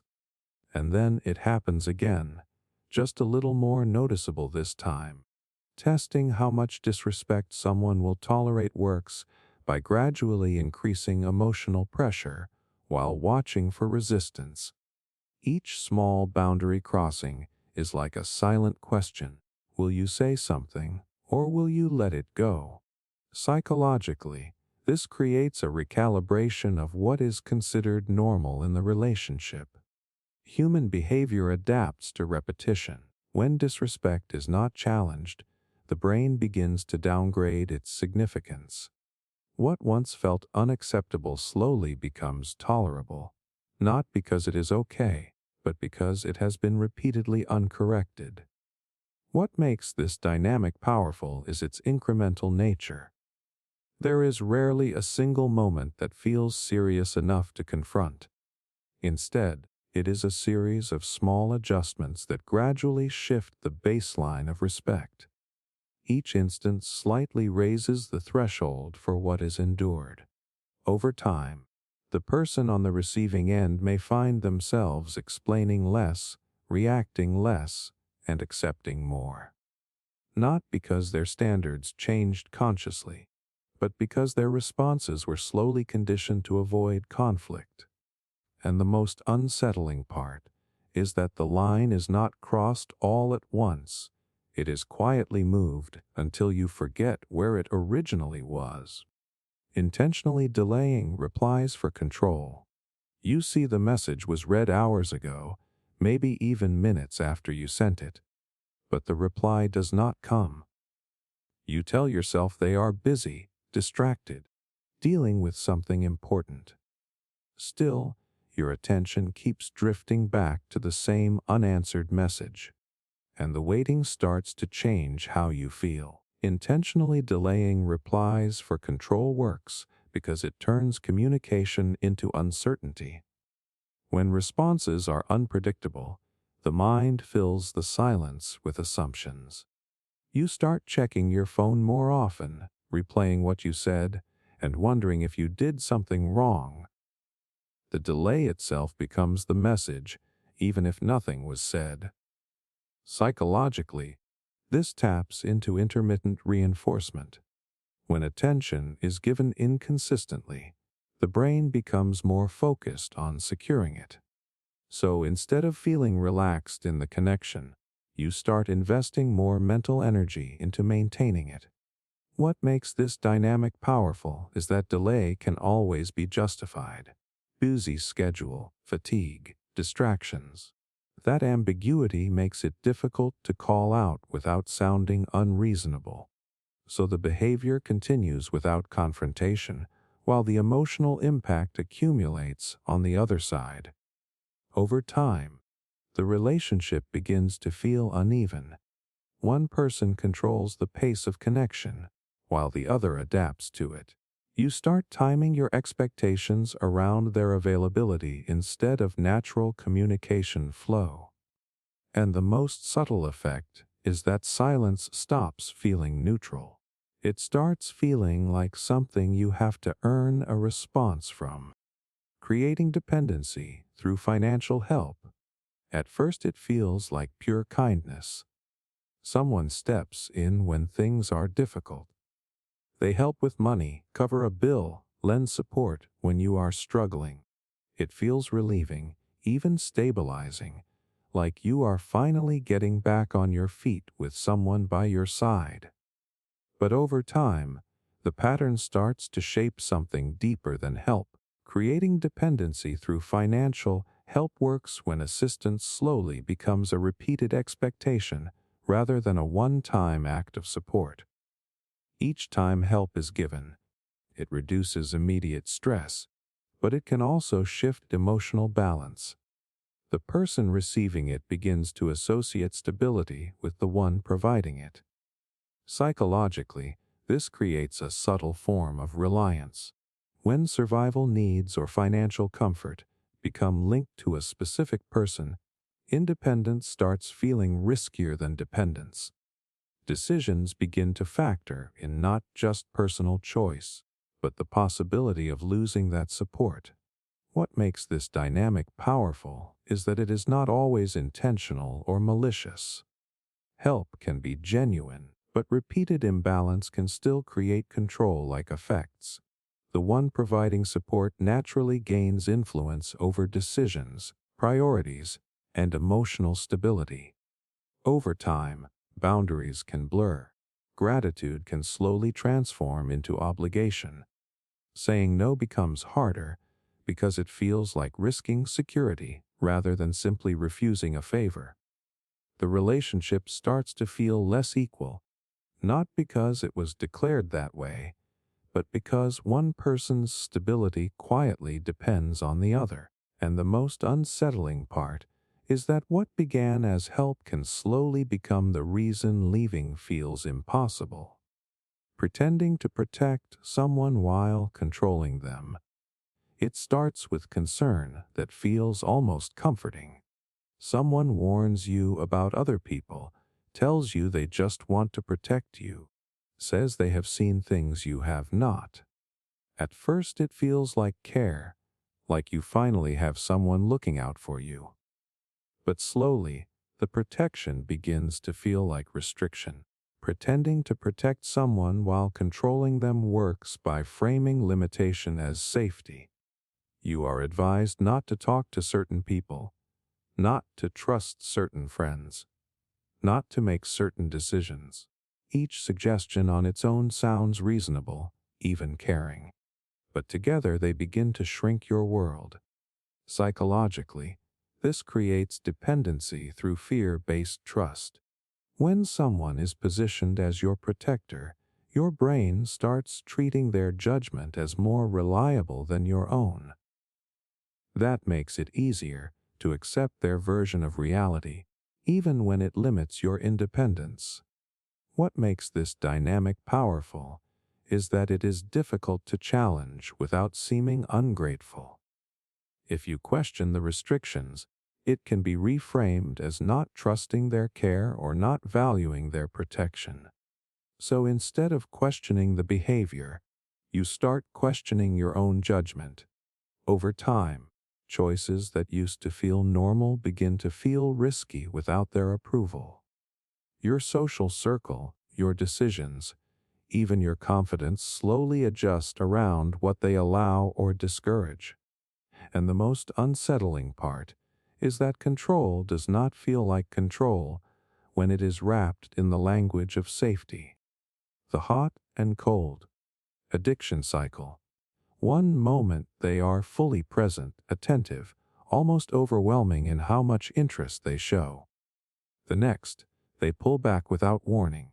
The shift is sharp enough that you immediately feel the absence, even if nothing was said directly.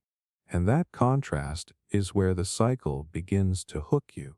The hot and cold addiction cycle works because emotional highs and lows create stronger attachment than steady consistency. When warmth returns after distance, the relief feels amplified. Your brain registers that return as reward, even though the withdrawal was what made it feel necessary in the first place. Psychologically, this is tied to intermittent reinforcement. When positive attention is unpredictable, the brain becomes more focused on securing it. You stop relaxing into the relationship and start monitoring it. Every change in tone or response becomes meaningful. What makes this dynamic powerful is that neither phase feels stable.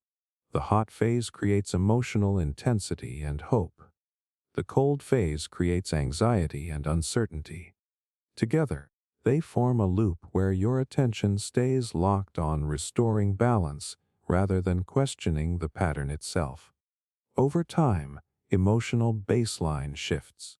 What once felt like normal consistency starts feeling rare. You begin valuing the return of warmth more than its stability. And instead of expecting steady connection, you start adapting to emotional fluctuation as if it is normal. And the most unsettling part is that the cycle does not need to escalate to stay effective. It only needs to keep repeating. Secretly enjoying someone's insecurity. It is not always said out loud, but you can feel it in the way the dynamic shifts when you show uncertainty. You hesitate for a moment, ask for reassurance, or reveal something you are unsure about, and instead of comfort, there is a subtle change in tone. A slight smirk, a pause that lingers too long, a quiet observation that lands a little too precisely. Secretly enjoying someone's insecurity works through emotional positioning. When one person's confidence drops, it can create a temporary sense of power for the other, not always in an obvious or aggressive way, but in the form of increased attention, control over the moment, or awareness that the emotional balance has shifted. Psychologically, insecurity exposes vulnerability, and in some dynamics, vulnerability is not met with support, but with curiosity or even satisfaction. The other person becomes more observant, more attentive in a way that feels less like care and more like evaluation. What makes this dynamic unsettling is that it is rarely acknowledged directly. It hides behind casual comments or subtle shifts in behavior. But over time, it can make a person more self-conscious, more cautious about revealing doubt or weakness, because those moments no longer feel safe. Instead of building comfort, the interaction starts rewarding emotional exposure in uneven ways. Confidence feels neutral, but insecurity becomes noticeable, and that attention alone changes how freely someone expresses themselves. And the most difficult part is that once insecurity becomes something observed instead of supported, it starts to feel like something that should be hidden rather than shared. Using fear of abandonment as leverage, it does not always start with a threat.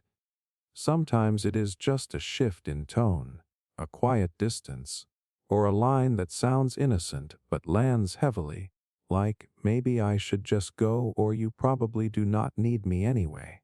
Nothing is directly demanded, but the emotional signal is clear enough to be felt. And that is where fear begins to do the work. Using fear of abandonment as leverage works because human attachment systems are deeply sensitive to the possibility of losing connection. When a bond feels unstable, the mind reacts quickly to restore it, often by prioritizing the other person's emotional state over its own needs. Psychologically, this creates a powerful imbalance. Instead of addressing conflict directly, the fear of being left behind becomes the driving force behind decisions. You start softening your responses, avoiding disagreement, and overextending yourself just to maintain emotional proximity. What makes this dynamic so effective is that it rarely requires explicit threats. The suggestion of withdrawal is often enough. A delayed reply, emotional coldness, or hints of disappointment can all trigger the same internal response of trying to prevent loss. Over time, this can reshape behavior in subtle ways. You become more focused on keeping the connection stable than expressing your true feelings. Boundaries become flexible. Needs become negotiable, and the relationship starts to revolve around avoiding abandonment rather than building mutual security. And the most unsettling part is that the fear of losing someone can slowly become stronger than the experience of being with them. False rumors spread in private circles. It does not start in public where it can be traced or challenged. It starts in private conversations, in small groups, in moments where things are said casually but land deeply. Someone mentions something they heard, not directly accusing, just suggesting. Enough detail to feel believable, not enough to be proven. And that is where uncertainty begins to grow.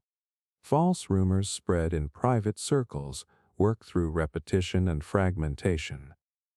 One person hears a slightly altered version, then passes it on with their own interpretation added. Each retelling shifts the story, just enough that no single version can be fully pinned down. But the overall impression becomes stronger over time. Psychologically, this creates reputational ambiguity. When people are exposed to incomplete or inconsistent information, the brain tends to fill gaps with assumptions, often leaning toward emotionally charged interpretations. That means even without evidence, perception can still shift. What makes this dynamic powerful is that it avoids direct confrontation. No one person appears responsible. It moves through conversation, implication, and social trust. And because it circulates privately, the target often does not even know it is happening until the effects are already visible in changed behavior from others. Over time, this can lead to isolation and self-doubt. People may start treating you differently without explaining why, which forces you to question your own actions and presence. The lack of clarity becomes part of the damage, and the most unsettling part is that by the time the rumor reaches you, it is already too distributed to be traced back to its original source. Turning small mistakes into character attacks, it starts with something minor, a missed message, a forgotten detail, A small slip that in any normal situation would be corrected and moved past, but instead of treating it as an isolated moment, it gets expanded into something much bigger. Suddenly, it is not about what you did. It is about who you are. Turning small mistakes into character attacks works by shifting focus from behavior to identity. A single action becomes evidence of a deeper flaw. You are not just late, you are careless. You are not just forgetting something, you are inconsiderate. The mistake stops being situational and becomes personal. Psychologically, this creates a defensive state of mind. When actions are interpreted as reflections of character, every interaction starts to feel high stakes. You begin to monitor yourself more closely, not just to avoid errors, but to avoid being labeled by them. What makes this dynamic powerful is that it removes proportionality. In healthy communication, mistakes are contextual. Here, they are cumulative and symbolic. One small issue becomes representative of a pattern, even when no pattern actually exists. Over time, this can lead to self-editing in conversations and behavior. You start over-explaining harmless actions, apologizing more than necessary, and avoiding situations where small mistakes could be used as evidence against you. And the most unsettling part is that once behavior is tied to identity, even simple human errors stop feeling forgivable and start feeling like proof of something bigger. Pretending to be the only person who understands you. It feels like relief at first. Someone listens in a way that finally makes sense. They nod at the right moments. They finish your thoughts in ways that feel accurate. They say things like no one else gets you like I do. And for a moment, it feels comforting instead of strange. But that comfort can quietly become a cage. Pretending to be the only person who understands you works by narrowing your emotional world. The person positions themselves as uniquely capable of interpreting your thoughts, feelings, and intentions. Over time, other perspectives start feeling less accurate, less relevant, or even misunderstood compared to theirs.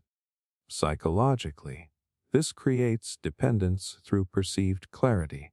When someone consistently frames themselves as the only one who truly understands you, your brain begins to treat their interpretation as the most reliable version of reality.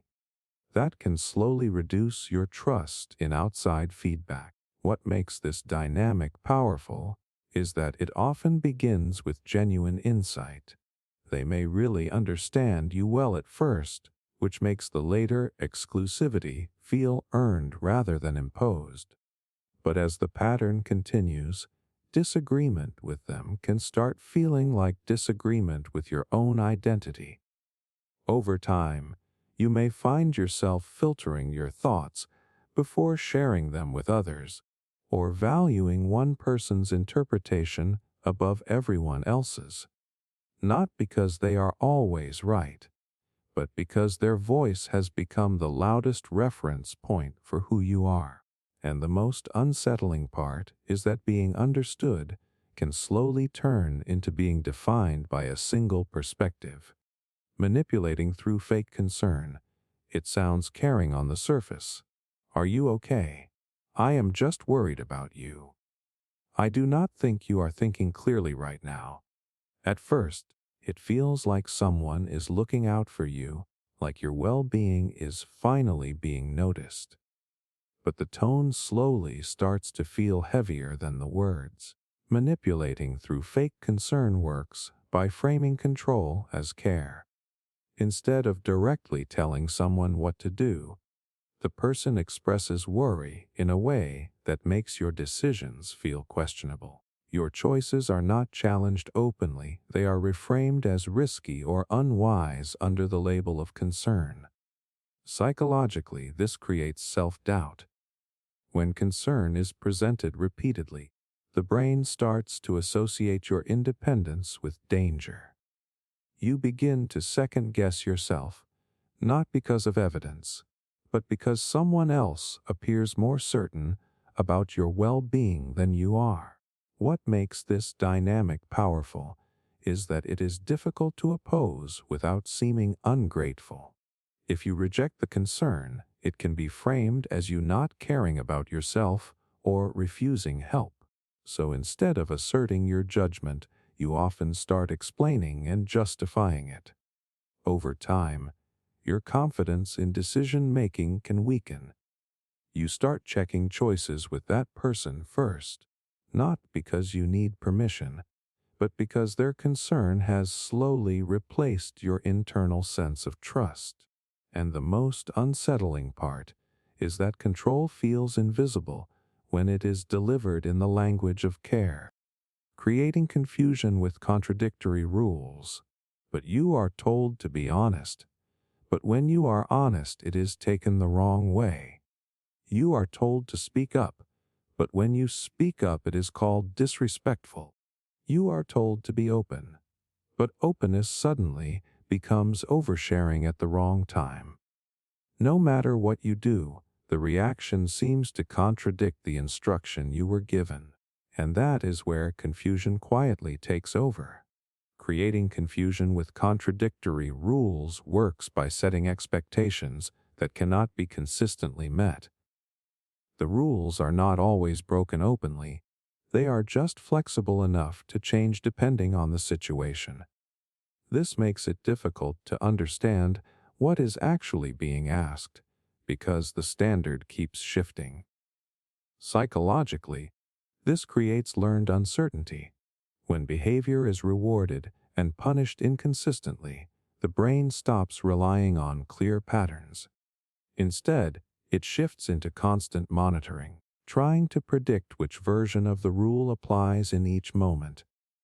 What makes this dynamic powerful is that it removes stable reference points. Without consistency, people start adjusting themselves in real time, often overcorrecting to avoid negative reactions. This leads to hesitation, self-doubt, and reduced confidence in decision-making. Over time, you may find yourself focusing less on expressing yourself and more on avoiding mistakes that are impossible to clearly define. The goal stops being authenticity and becomes risk management in every interaction. And the most unsettling part is that when rules contradict each other, even correct behavior can start to feel wrong. Passive, aggressive gift giving. It looks thoughtful at first. A gift shows up unexpectedly, something wrapped nicely, something that seems kind on the surface. But when you look closer, it does not quite feel personal in the way a real gift usually does. It feels intentional in a different way, and that feeling lingers. Passive-aggressive gift-giving works by embedding messages inside gestures that are supposed to feel positive. A gift can carry hidden commentary about behavior, personality, or past mistakes without anything being said directly.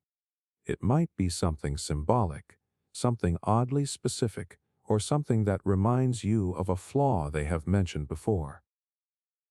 Psychologically, this creates emotional confusion. Gifts are normally associated with care and appreciation, so the brain initially processes them as positive reinforcement.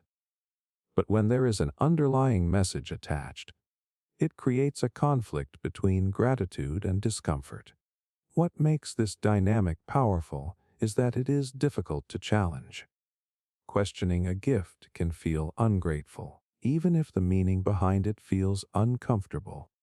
That imbalance gives the giver a safe way to express criticism without direct confrontation. Over time, this can make you more cautious about your reactions. You start analyzing gifts instead of enjoying them, looking for hidden meanings or implied messages. The gesture stops feeling neutral and starts feeling like communication with a second layer you have to decode. And the most unsettling part is that something meant to show care can quietly become a way to remind you of control, expectation, or disapproval without ever saying it out loud. Intentionally excluding someone from plans, you only find out after it already happened. A place you know, people you know, a moment you were technically close to, but not part of. You see it in a photo first, then in fragments of conversation later, like everyone agreed you were never in the picture to begin with.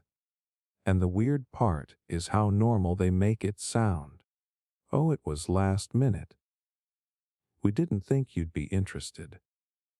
It just kind of happened. Each sentence is soft on its own. Together they feel like a door closing without anyone touching it. So you stop pushing against it directly. Instead, you start adjusting around it. You become the person who checks less, asks less, expects less. Not because you stopped caring, but because caring and being left out started happening in the same pattern too many times. At some point, you even begin to exclude yourself. You assume you are not part of things before you are told. It feels easier than finding out after. And the most confusing part is that nobody is openly rejecting you. You are just slowly removed from the list without ever being told there was a list in the first place. Using praise to lower defenses. You actually did that better than I thought you would. He says it while looking at the screen, like it is nothing. Not even waiting for a reaction, just letting it sit in the air. You laugh a little too quickly. Not because it is funny, but because you are trying to decide if it was fully a compliment or something else. He keeps talking like normal after that. But you don't. Now every small instruction feels easier to follow. Not because you are told to, but because something in you is already trying to stay in that version of yourself that just got acknowledged. You're surprisingly reliable when you focus. There it is again. Praise, but with a shadow inside it. It does not accuse you. It defines a limit quietly while sounding like approval. And the strange part is how you start cooperating faster. You explain less. You try to avoid breaking whatever impression is forming. You become slightly more careful with mistakes that were never a problem before. Not because you are pressured, because you don't want the tone to change. By the time the conversation moves on, you are still thinking about the moment you were seen correctly, and how easy it would be to lose that version of yourself if you are not careful. The me manipulation strategy. I was there for you when nobody else was. It is said in a way that almost sounds like memory, not accusation, like something being casually reminded rather than actively used.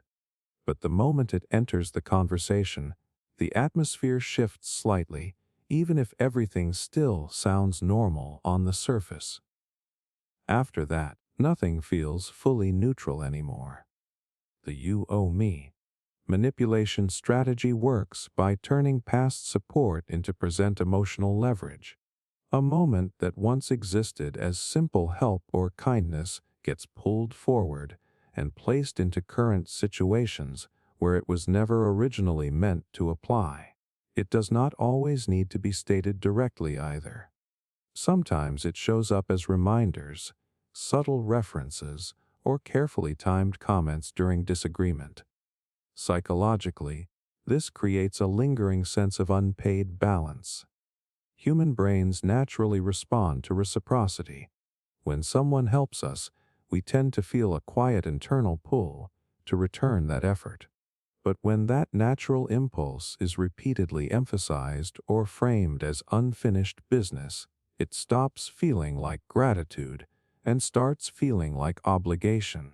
What makes this dynamic powerful is how it changes decision-making without explicit pressure.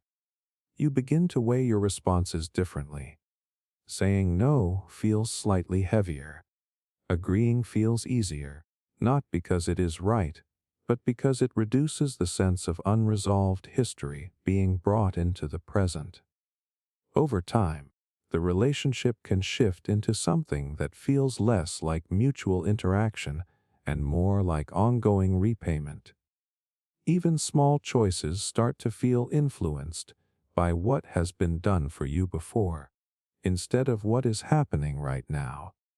And the most difficult part is that the debt is not written anywhere, but it still feels like it has to be accounted for every time you respond.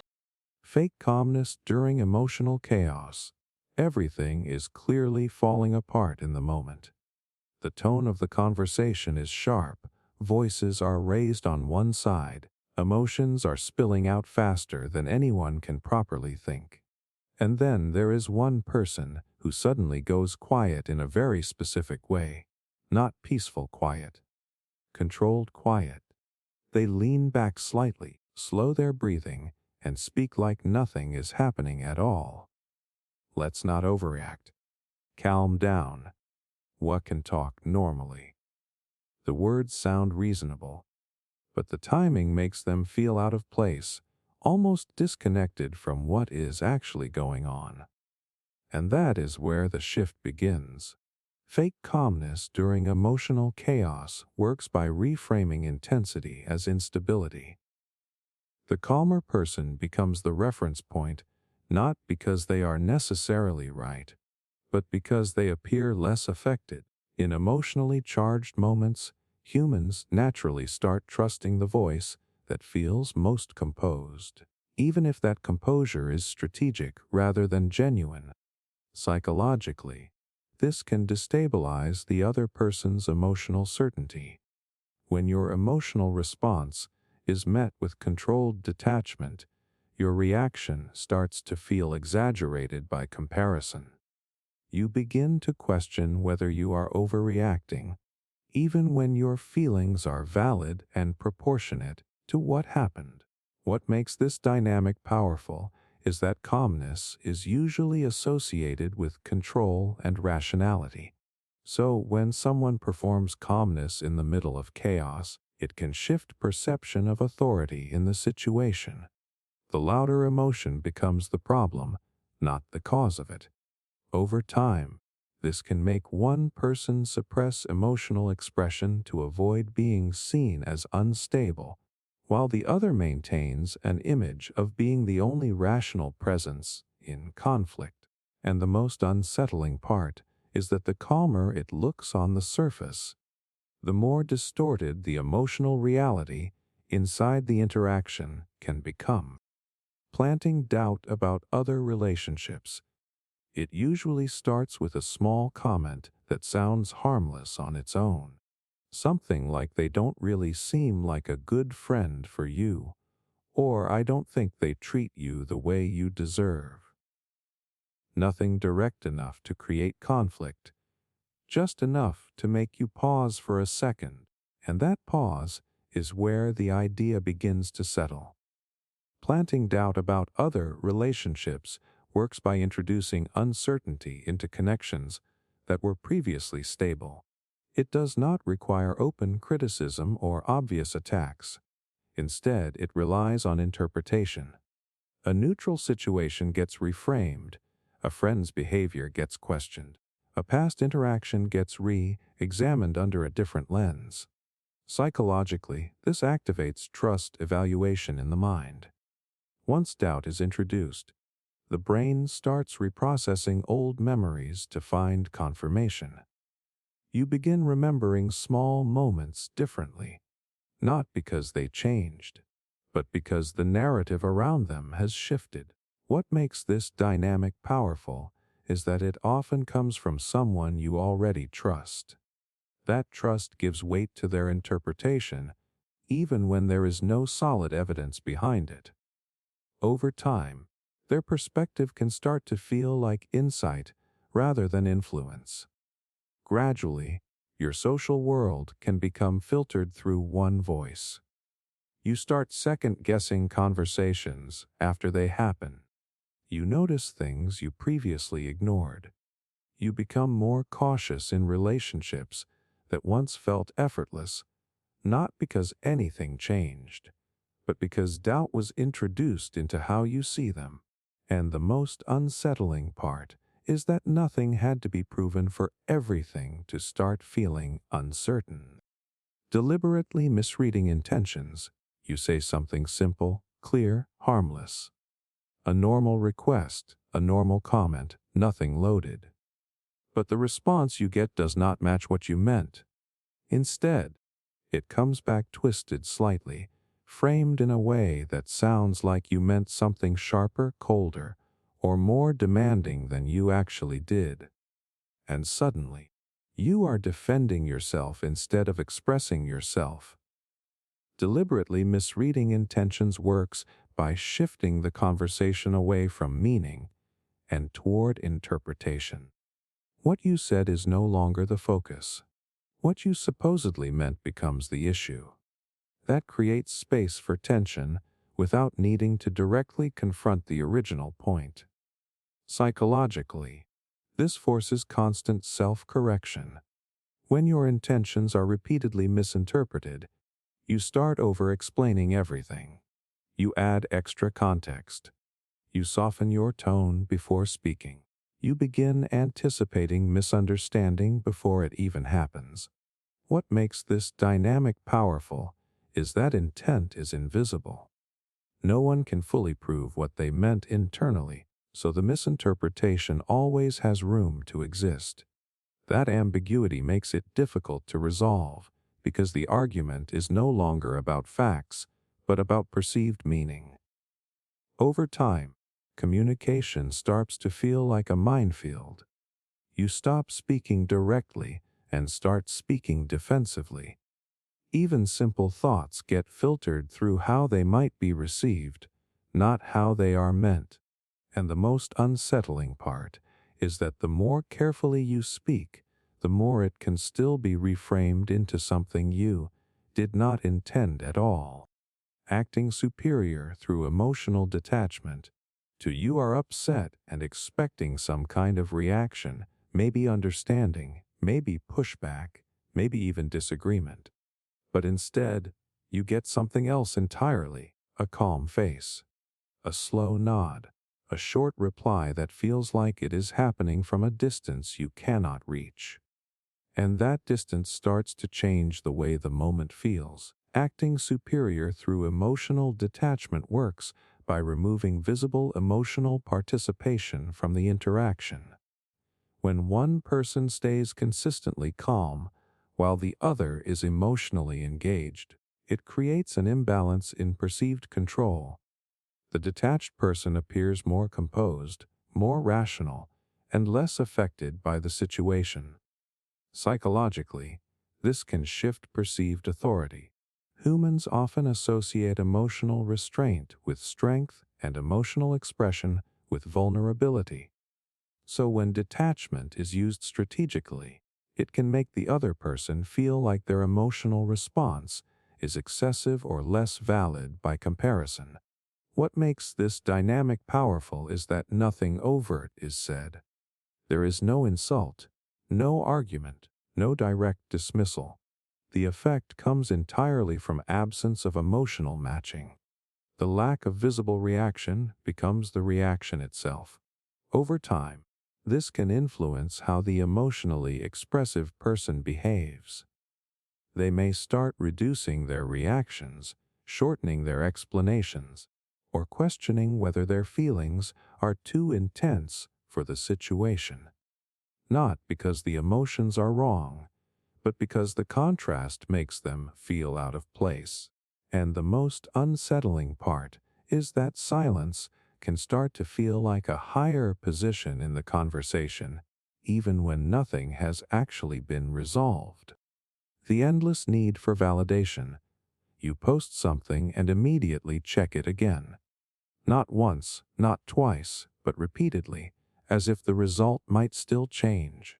A like appears, and it feels like a small relief. A lack of response feels heavier than it should.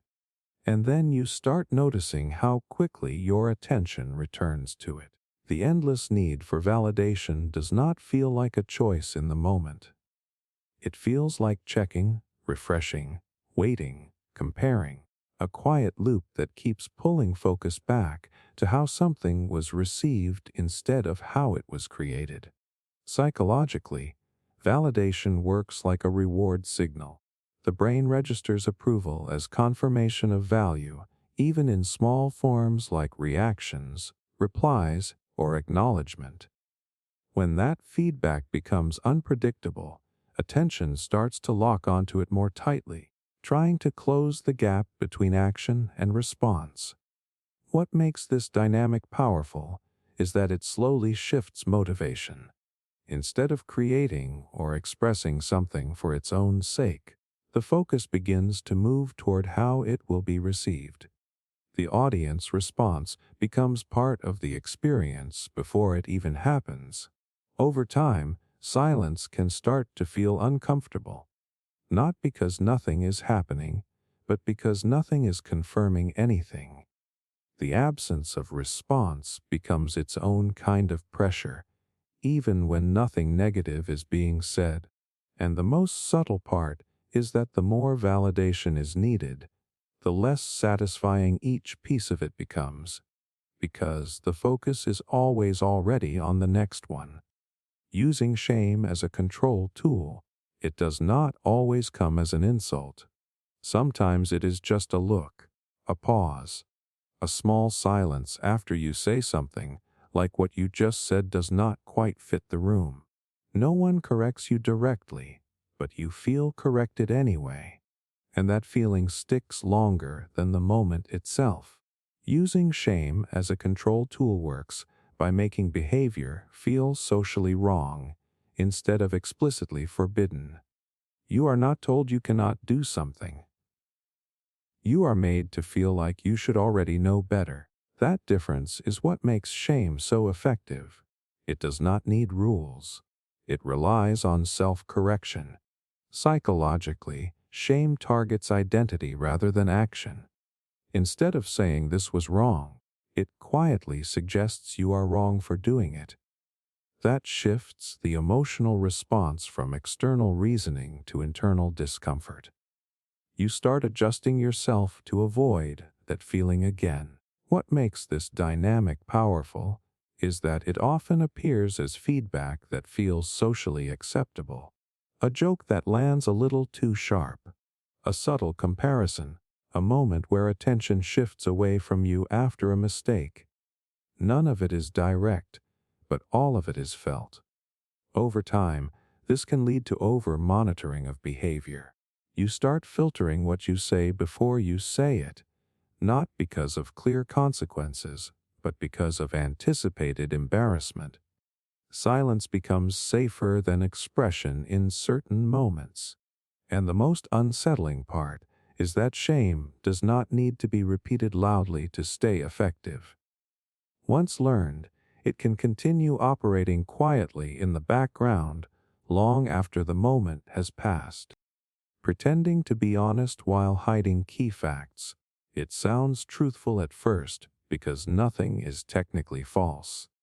The words are calm, the explanation feels complete, and there is even a sense of openness in how it is delivered. But something important is missing, even if you cannot immediately point out what it is. And that missing piece changes everything. Pretending to be honest while hiding key facts works by controlling information rather than fabricating it. The statements that are shared are real, but they are carefully selected. The parts that would change interpretation are left out, not contradicted, just never mentioned at all. Psychologically, this creates a distorted sense of trust. When someone appears consistent and honest on the surface, the brain tends to lower its guard. We naturally assume transparency when we do not detect obvious lies, so omissions rarely trigger the same suspicion as direct deception.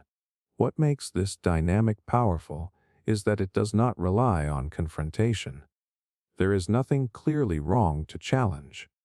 Instead, The truth is shaped by what is included, not what is said. That allows the speaker to maintain credibility while still guiding perception in a specific direction.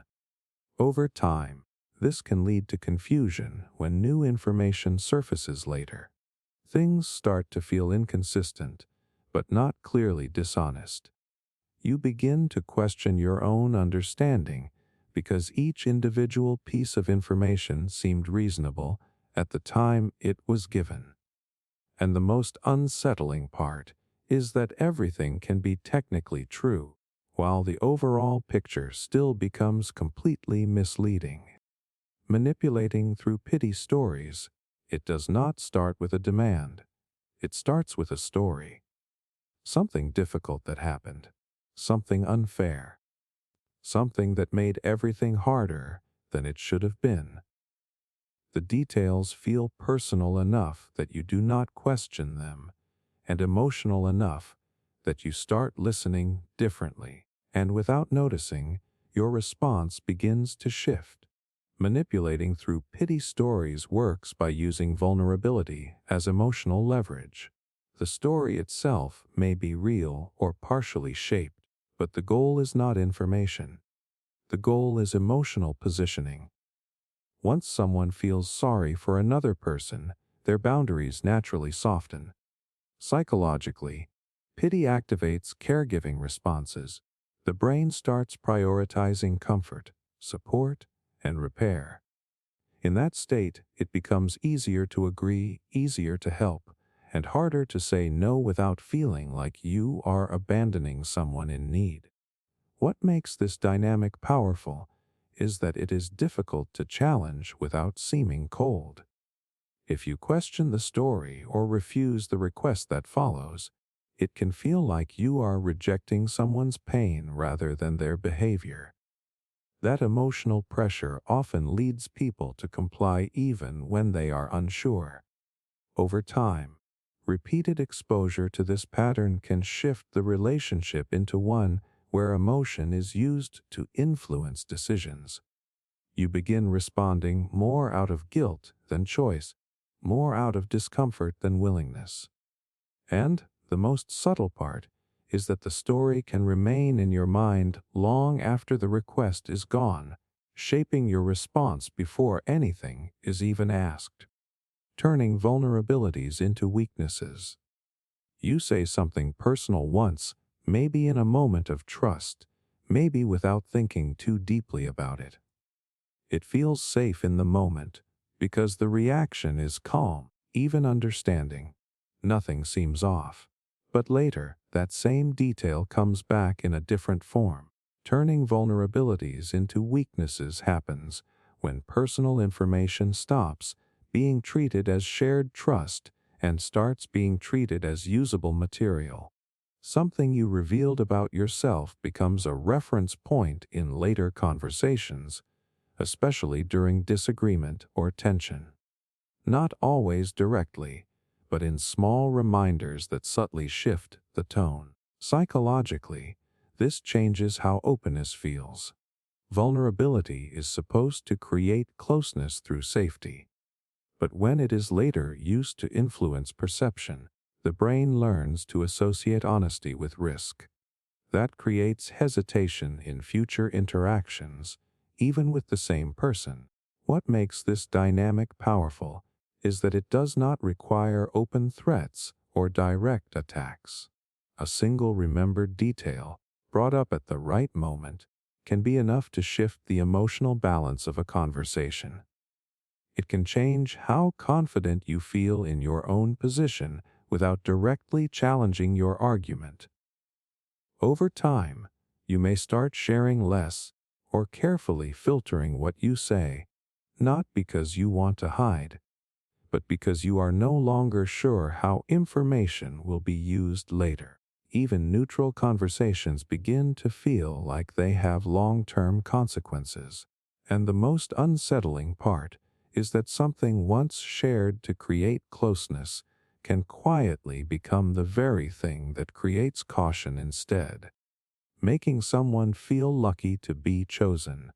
You do not realize it immediately, because nothing is said directly. There is no statement that says you are lucky I picked you, or you should be grateful for this.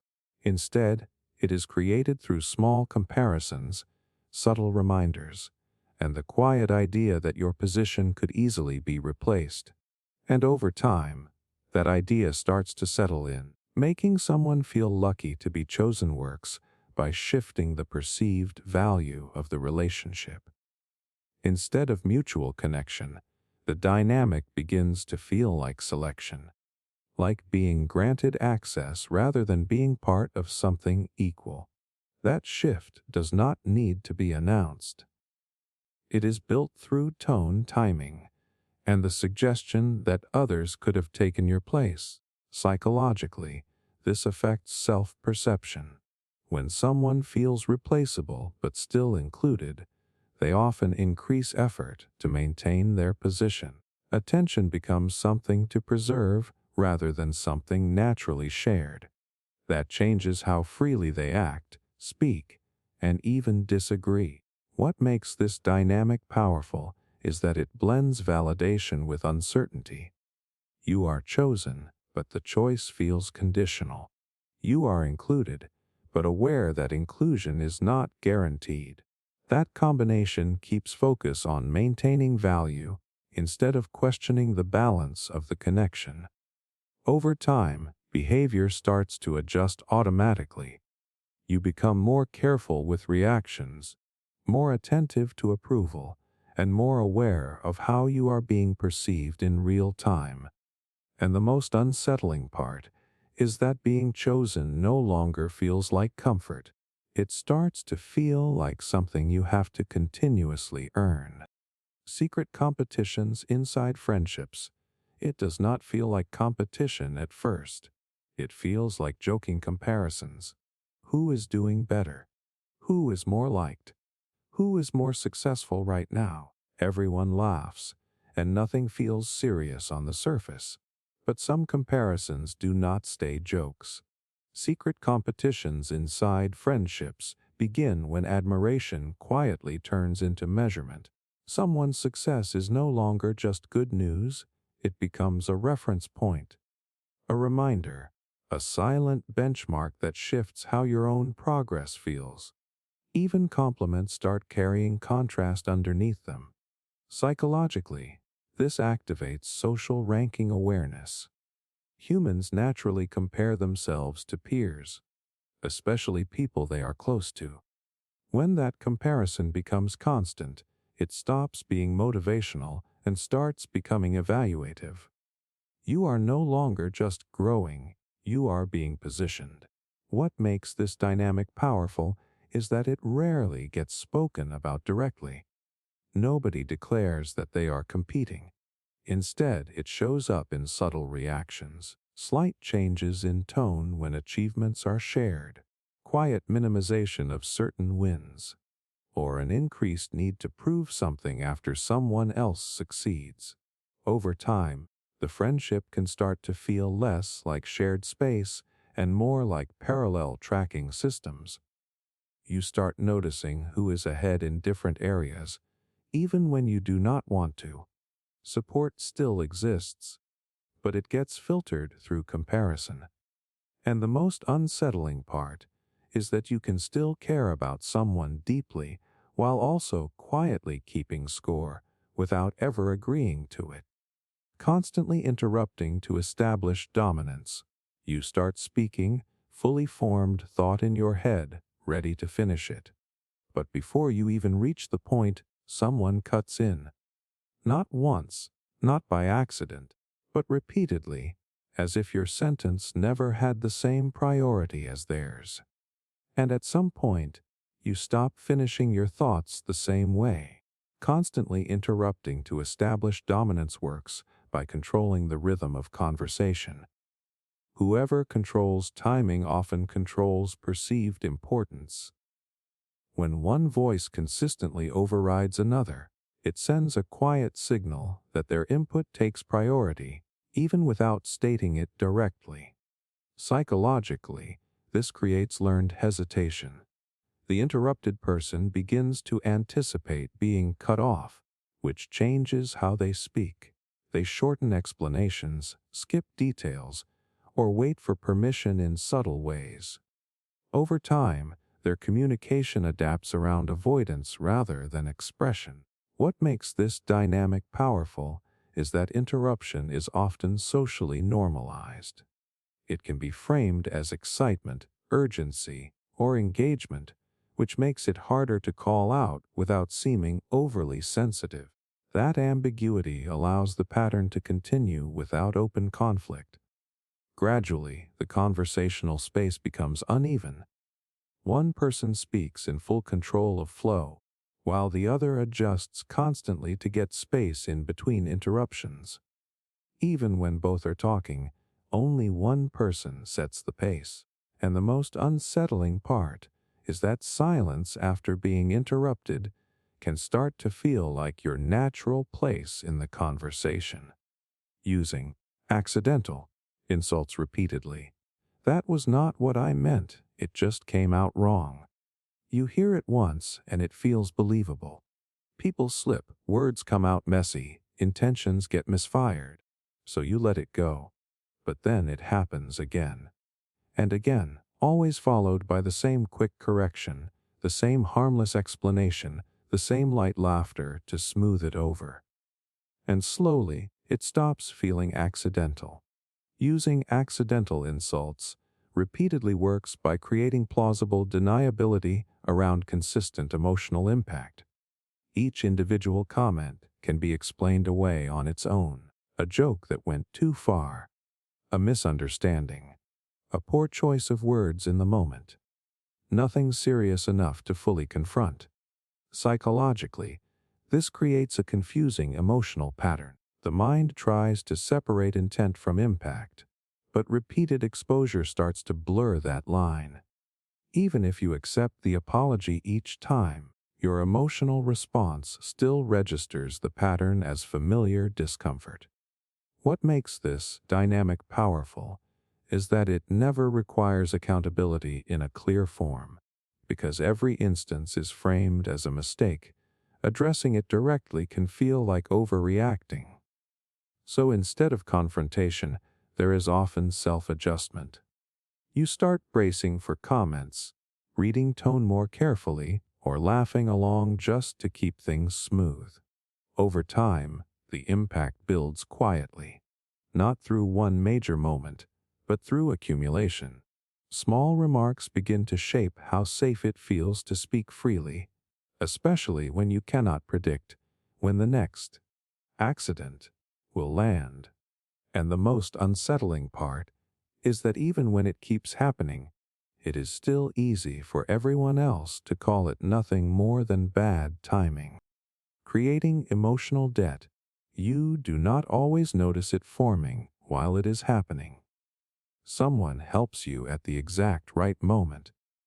They show up when things are difficult. They listen when you did not ask anyone to.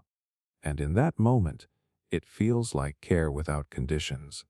But later, that moment does not stay in the past. Creating emotional debt works when acts of support are quietly stored and later reintroduced into current situations. The help is not just help anymore. It becomes a reference point, something that can be brought up during disagreement, tension, or decisions where balance needs to be tilted in one direction. Psychologically, this creates a sense of obligation that is difficult to measure but easy to feel. Human brains naturally respond to reciprocity. When someone invests in us emotionally, we tend to feel an internal pressure to match that investment. But when that support is later framed as something outstanding or unresolved, it shifts from gratitude into indebtedness. What makes this dynamic powerful is that it does not require constant reminders. The awareness of having been helped can be enough to influence future behavior. You may start agreeing more easily, avoiding conflict, or softening your responses simply to maintain balance. Over time, The relationship can feel less like mutual exchange and more like an ongoing account that never fully closes. Even neutral decisions begin to feel influenced by what has already been done for you. And the most unsettling part is that the debt is not visible anywhere, but it still changes how freely you move within the relationship. The fake rescue hero complex. You are not even sure you needed help, but somehow they are already involved. They step into situations quickly, take control of the moment, and position themselves as the reason things did not go worse. Even when the problem was small, their presence makes it feel bigger than it was. And after that, the story always includes them. The fake rescue hero complex works by inserting someone into situations where their help feels necessary, even when it was not requested. They arrive early in moments of uncertainty, offer solutions before they are needed, and make their involvement feel like protection rather than intrusion. Psychologically, this creates a subtle shift in perceived dependence. When someone consistently takes charge in moments of uncertainty, others begin to associate safety with their presence. Over time, decision-making can start to feel less confident without their input, even in situations that were previously manageable alone. What makes this dynamic powerful is that it often looks like competence and care. The person appears reliable, proactive, and helpful, which makes it difficult to question their role without seeming ungrateful. But beneath that, it quietly centers them in situations that did not originally require a central figure. Gradually, your sense of independence can weaken in specific contexts. You may start waiting for their reaction before acting, or feeling uncertain in situations you once handled easily, not because you cannot manage them, but because their involvement has become part of the expected structure. And the most unsettling part is that being rescued repeatedly can start to feel like proof that you cannot manage things without them, even when you always could. Controlling through unpredictable moods, you never really know which version of them you are going to get. One day they are warm, responsive, almost easy to talk to. The next day something feels off, even if nothing obvious was said. The tone changes, the energy shifts, and suddenly you are walking differently around them without being told to. And that uncertainty starts to shape how you behave. Controlling through unpredictable moods works by removing emotional stability from the interaction. When someone's reactions are inconsistent, the other person begins to focus more on avoiding negative shifts than expressing themselves freely. You start monitoring tone, timing, and wording, trying to predict what version of them you are dealing with in that moment. Psychologically, this creates hyper-awareness. The brain treats unpredictability as a signal to stay alert, so emotional energy gets redirected towards scanning rather than speaking. Instead of feeling relaxed in communication, you become careful, adjusting yourself in real time to avoid triggering a shift in mood. What makes this dynamic powerful is that it does not require direct instruction. There are no rules stated clearly. The lack of consistency becomes the rule. And because there is no fixed pattern, you keep trying to find one, even when it does not exist. Over time, this can lead to self-censorship. You say less, soften your tone, or avoid certain topics altogether just to maintain stability in the interaction. Not because you want to, but because unpredictability makes expression feel risky. And the most unsettling part is that you can start blaming yourself for not knowing how to act in a system that was never consistent to begin with. Making someone defend their feelings constantly, you say how you feel, expecting at least some understanding. maybe even just space for it to exist. Instead, the first response is not about your feeling at all. It is about why you should not feel that way. And suddenly, you are explaining yourself instead of being heard. Making someone defend their feelings constantly works by shifting emotional conversations into debates. Instead of treating feelings as valid experiences, they are treated as arguments that need justification. You are asked to prove why something bothered you, why it matters, why you are not overreacting. Psychologically, this creates emotional exhaustion. Feelings are not naturally designed to be defended. When they are repeatedly challenged, the person starts to lose clarity about whether their reactions are valid or excessive. Over time, self-trust begins to weaken because emotional responses are constantly put on trial. What makes this dynamic powerful is that it looks like logic on the surface. Asking questions like, "Why do you feel that way?" or "Are you sure you are not misunderstanding things?" can sound reasonable. But when it happens repeatedly, it stops being curiosity and starts becoming a barrier to emotional expression. Gradually, you begin to pre-edit your feelings before sharing them. You soften your reactions. You add disclaimers. You try to present emotions in a way that will not be questioned, instead of expressing them as they are. And the most unsettling part is that, at some point, you stop expecting your feelings to be understood and start expecting them to be defended every time they appear. Pretending to need space to create panic, "I just need some space right now." It sounds simple enough when it is said, almost reasonable. Like something healthy, something that should be respected without question. But the timing changes everything, especially when it appears in the middle of emotional uncertainty.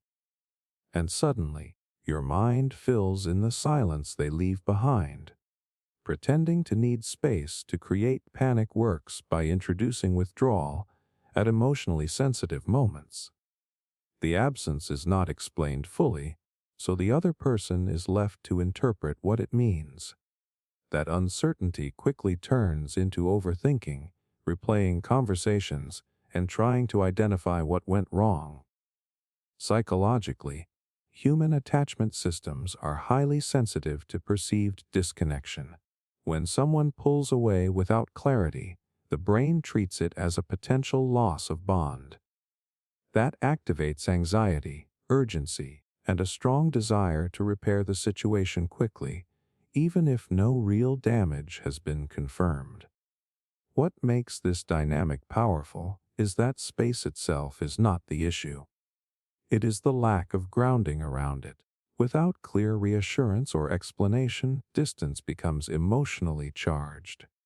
The mind starts filling the gap with worst-case interpretations instead of neutral explanations.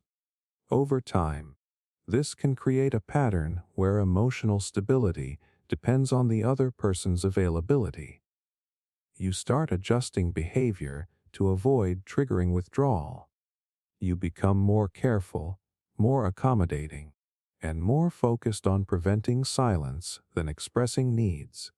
And the most unsettling part is that space, which is supposed to bring clarity, can start feeling like a signal of danger instead. Overanalyzing tiny mistakes to gain power. It starts with something so small you barely notice it. A word choice, a slightly awkward pause. A message that could have been phrased better. On its own, it would not matter. Most people would let it pass without a second thought. But instead, it gets pulled apart. Overanalyzing tiny mistakes to gain power works by inflating minor imperfections into meaningful signals. A small error is revisited, reinterpreted, and expanded until it starts to feel like evidence of something larger. Not just a mistake, but a pattern. Not just a moment, but a reflection of character or intent. Psychologically, This creates imbalance in perception. When one person focuses heavily on small flaws, the other becomes increasingly self-conscious, even if nothing significant was actually wrong. The attention itself creates pressure, making neutral behavior feel like something that needs correction. What makes this dynamic powerful is that it shifts authority in the conversation. The person doing the analyzing appears more precise, more observant, more in control of interpretation. Meanwhile, the other person starts questioning their own natural behavior, trying to avoid triggering further scrutiny over things that were never important before. Over time, communication becomes cautious. You start second-guessing simple expressions. You rehearse how things might be interpreted. Even harmless mistakes begin to feel like risks, not because of their impact, but because of how they might be examined afterward. And the most unsettling part is that the smaller the mistake, the more power it can gain when it is repeatedly focused on. Using shared memories as emotional weapons, it is never said in a threatening tone. It usually comes up in a quiet moment, when you are not expecting it. A memory you thought was safe, a moment that once felt close, even comforting, is suddenly brought into a completely different context. And the feeling changes instantly. Using shared memories as emotional weapons works by reinterpreting past intimacy during present tension.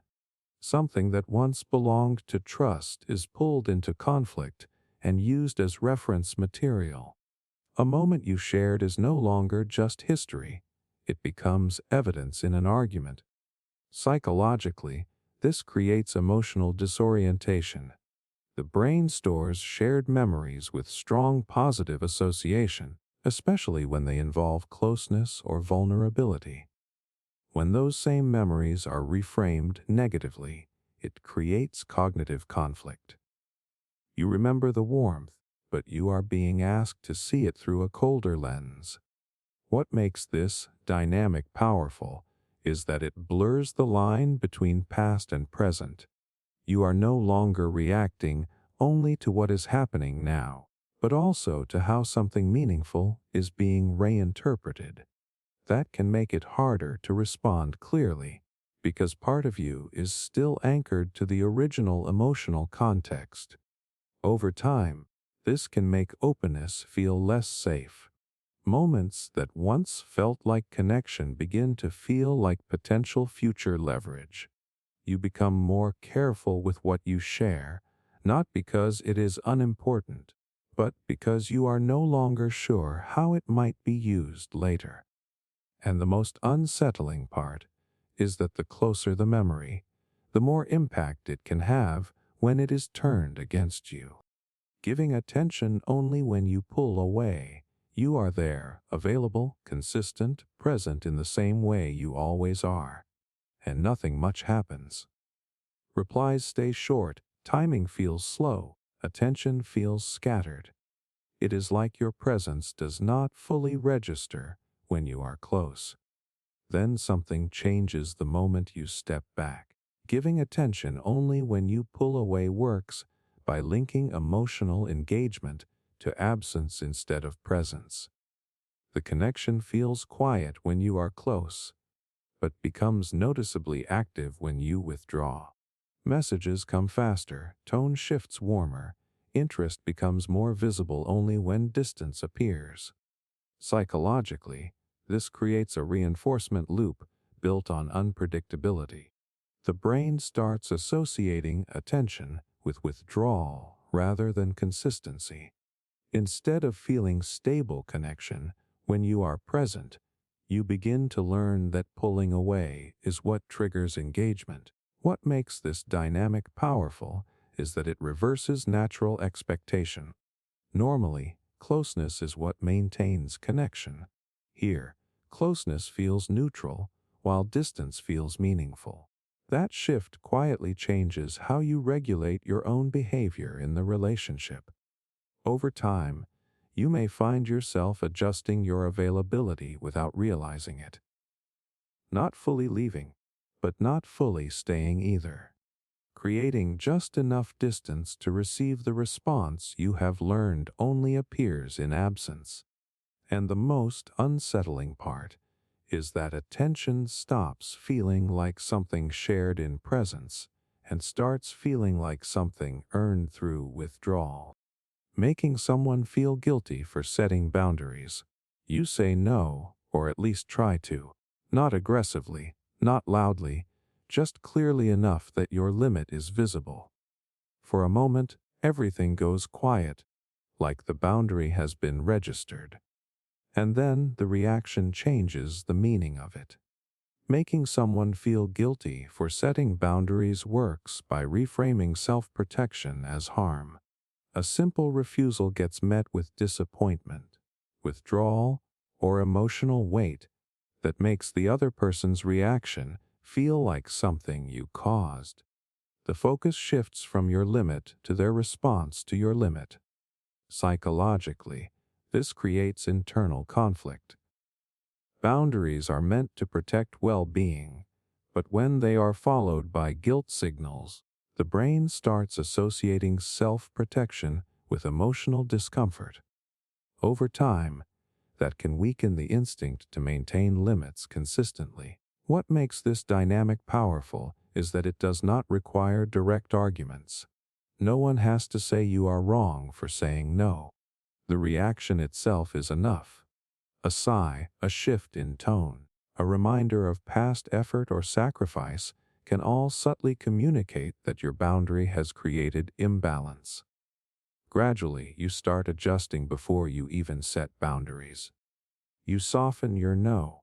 You add explanations. Sometimes you avoid saying it altogether just to avoid the emotional weight that follows.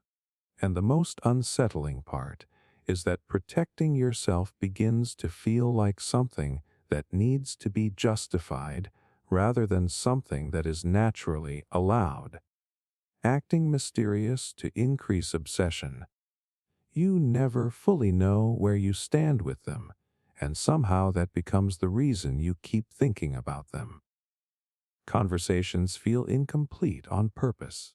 Details arrive in fragments. Just enough information is shared to hold your attention, but never enough to make the picture feel settled. And your mind keeps trying to finish what they never fully reveal. Acting mysterious to increase obsession works by creating emotional gaps that the brain naturally wants to close. Humans are uncomfortable with incomplete patterns. When someone feels partially hidden, attention tends to stay locked onto them longer because the mind keeps searching for clarity that never fully arrives. Psychologically, uncertainty increases mental fixation. Predictable people are easier for the brain to process and move past. But inconsistency, ambiguity, and selective openness create unresolved tension, which keeps thoughts circling back even when nothing new is happening. What makes this dynamic powerful is that mystery often gets mistaken for depth. Silence feels meaningful. Distance feels intentional. A lack of explanation starts looking like complexity rather than avoidance, and that interpretation gives ordinary behavior a stronger emotional effect. Over time, you may start attaching significance to small interactions that would normally feel neutral. A delayed reply feels loaded. A vague comment feels important. You begin analyzing details not because they are clear, but because clarity never fully arrives. And the most unsettling part is that obsession grows strongest in spaces where understanding is constantly almost reached, but never fully given. Quietly copying someone's identity. At first it feels flattering. They start liking the same things you like, using similar phrases, dressing a little closer to your style than before. You notice it once, maybe twice, but it still feels small enough to ignore. Then the similarities keep growing, Quietly copying someone's identity works through gradual imitation that stays just subtle enough to avoid direct confrontation. It is not obvious enough to call stealing, but consistent enough to feel strange once the pattern becomes impossible to unsee. Psychologically, identity imitation creates confusion because humans naturally mirror people they admire or want connection with. Small similarities are normal in close relationships, but when the copying becomes excessive, it starts blurring the line between influence and replacement. What makes this dynamic unsettling is how personal the details become. It is not just interests or habits anymore. It becomes tone, opinions, mannerisms, even emotional reactions. Things that once felt uniquely yours begin appearing back in front of you through someone else. Over time, this can create a quiet sense of displacement. You start feeling oddly self-conscious about parts of your own identity because they no longer feel entirely separate from the other person. Even expressing yourself can start feeling less natural when your reflection keeps appearing somewhere else. And the strangest part is that imitation can look like admiration on the surface while still making you feel slowly erased underneath it. Manipulating through social status. Nobody says it directly, but you can feel the hierarchy the moment they walk into the room. People laugh a little quicker at their jokes. Conversations shift toward them naturally. Even disagreement around them feels softer, more careful. And they know it. Manipulating through social status works by using influence that already exists instead of creating pressure openly. The power does not come from threats or arguments. It comes from the awareness that other people are watching, listening, and adjusting around whoever holds the strongest social position in the group. Psychologically, humans are highly responsive to social ranking. The brain constantly tracks approval, belonging, and group dynamics, often without conscious awareness. When someone is seen as admired, respected, or influential, their opinions start carrying extra weight automatically, even when the logic behind them stays weak. What makes this dynamic powerful is that it changes behavior before words are even exchanged. People interrupt themselves less around them. They explain more carefully. They hesitate before challenging them publicly because disagreement starts feeling socially expensive instead of intellectually normal. Over time, the person with status no longer needs to directly control situations. Their presence alone shapes the atmosphere. Others begin policing themselves automatically, adjusting tone and behavior to stay aligned with the social gravity already surrounding that person. And the most unsettling part is that the manipulation often feels invisible because everyone participating believes they are acting freely while quietly responding to status the entire time. Pretending not to care to gain pursuit, they reply late, but not too late. They disappear just long enough to be noticed. Conversations end without closure, and somehow you are always the one reopening them. And after a while, you stop noticing how much effort is coming from your side. Pretending not to care to gain pursuit works by creating emotional distance that feels intentional. Interest is never fully denied, but it is never fully confirmed either. The person stays just available enough to keep connection alive while acting detached enough to make attention feel uncertain.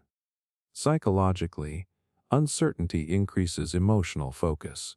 When affection or interest feels inconsistent, the brain starts paying closer attention to small signals that might explain where things stand. A short reply suddenly matters. A small moment of warmth feels bigger than it normally would. What makes this dynamic powerful is that indifference often gets mistaken for value. The less available someone appears, the more emotionally significant their attention can start to feel. Not because the connection is deeper, but because the attention becomes harder to predict. Over time, pursuit starts replacing balance. You begin initiating more, analyzing more, waiting more. The interaction slowly shifts into a pattern where one person controls emotional pace simply by appearing less invested than the other. And the most unsettling part is that the harder someone acts to reach, the more meaningful even the smallest amount of attention from them can start to feel, turning complaints into personal attacks. You bring up something small, maybe a behavior that bothered you, maybe a moment that felt unfair. You are not trying to start a war, just trying to talk about one specific thing that hurt or frustrated you. But somehow, within minutes, the conversation is no longer about the issue. Now it is about your tone, your attitude, your sensitivity. The original complaint disappears under layers of accusations about who you are as a person for even bringing it up in the first place. Turning complaints into personal attacks works by shifting focus away from the problem and onto the person mentioning it. Instead of addressing the concern itself, the response reframes the complaint as evidence of negativity, disrespect, selfishness, or emotional instability. Psychologically, this creates hesitation around future communication. The brain starts associating honesty with conflict escalation. You begin calculating whether expressing discomfort is worth the emotional fallout that follows afterward. What makes this dynamic powerful is how quickly it changes emotional positioning.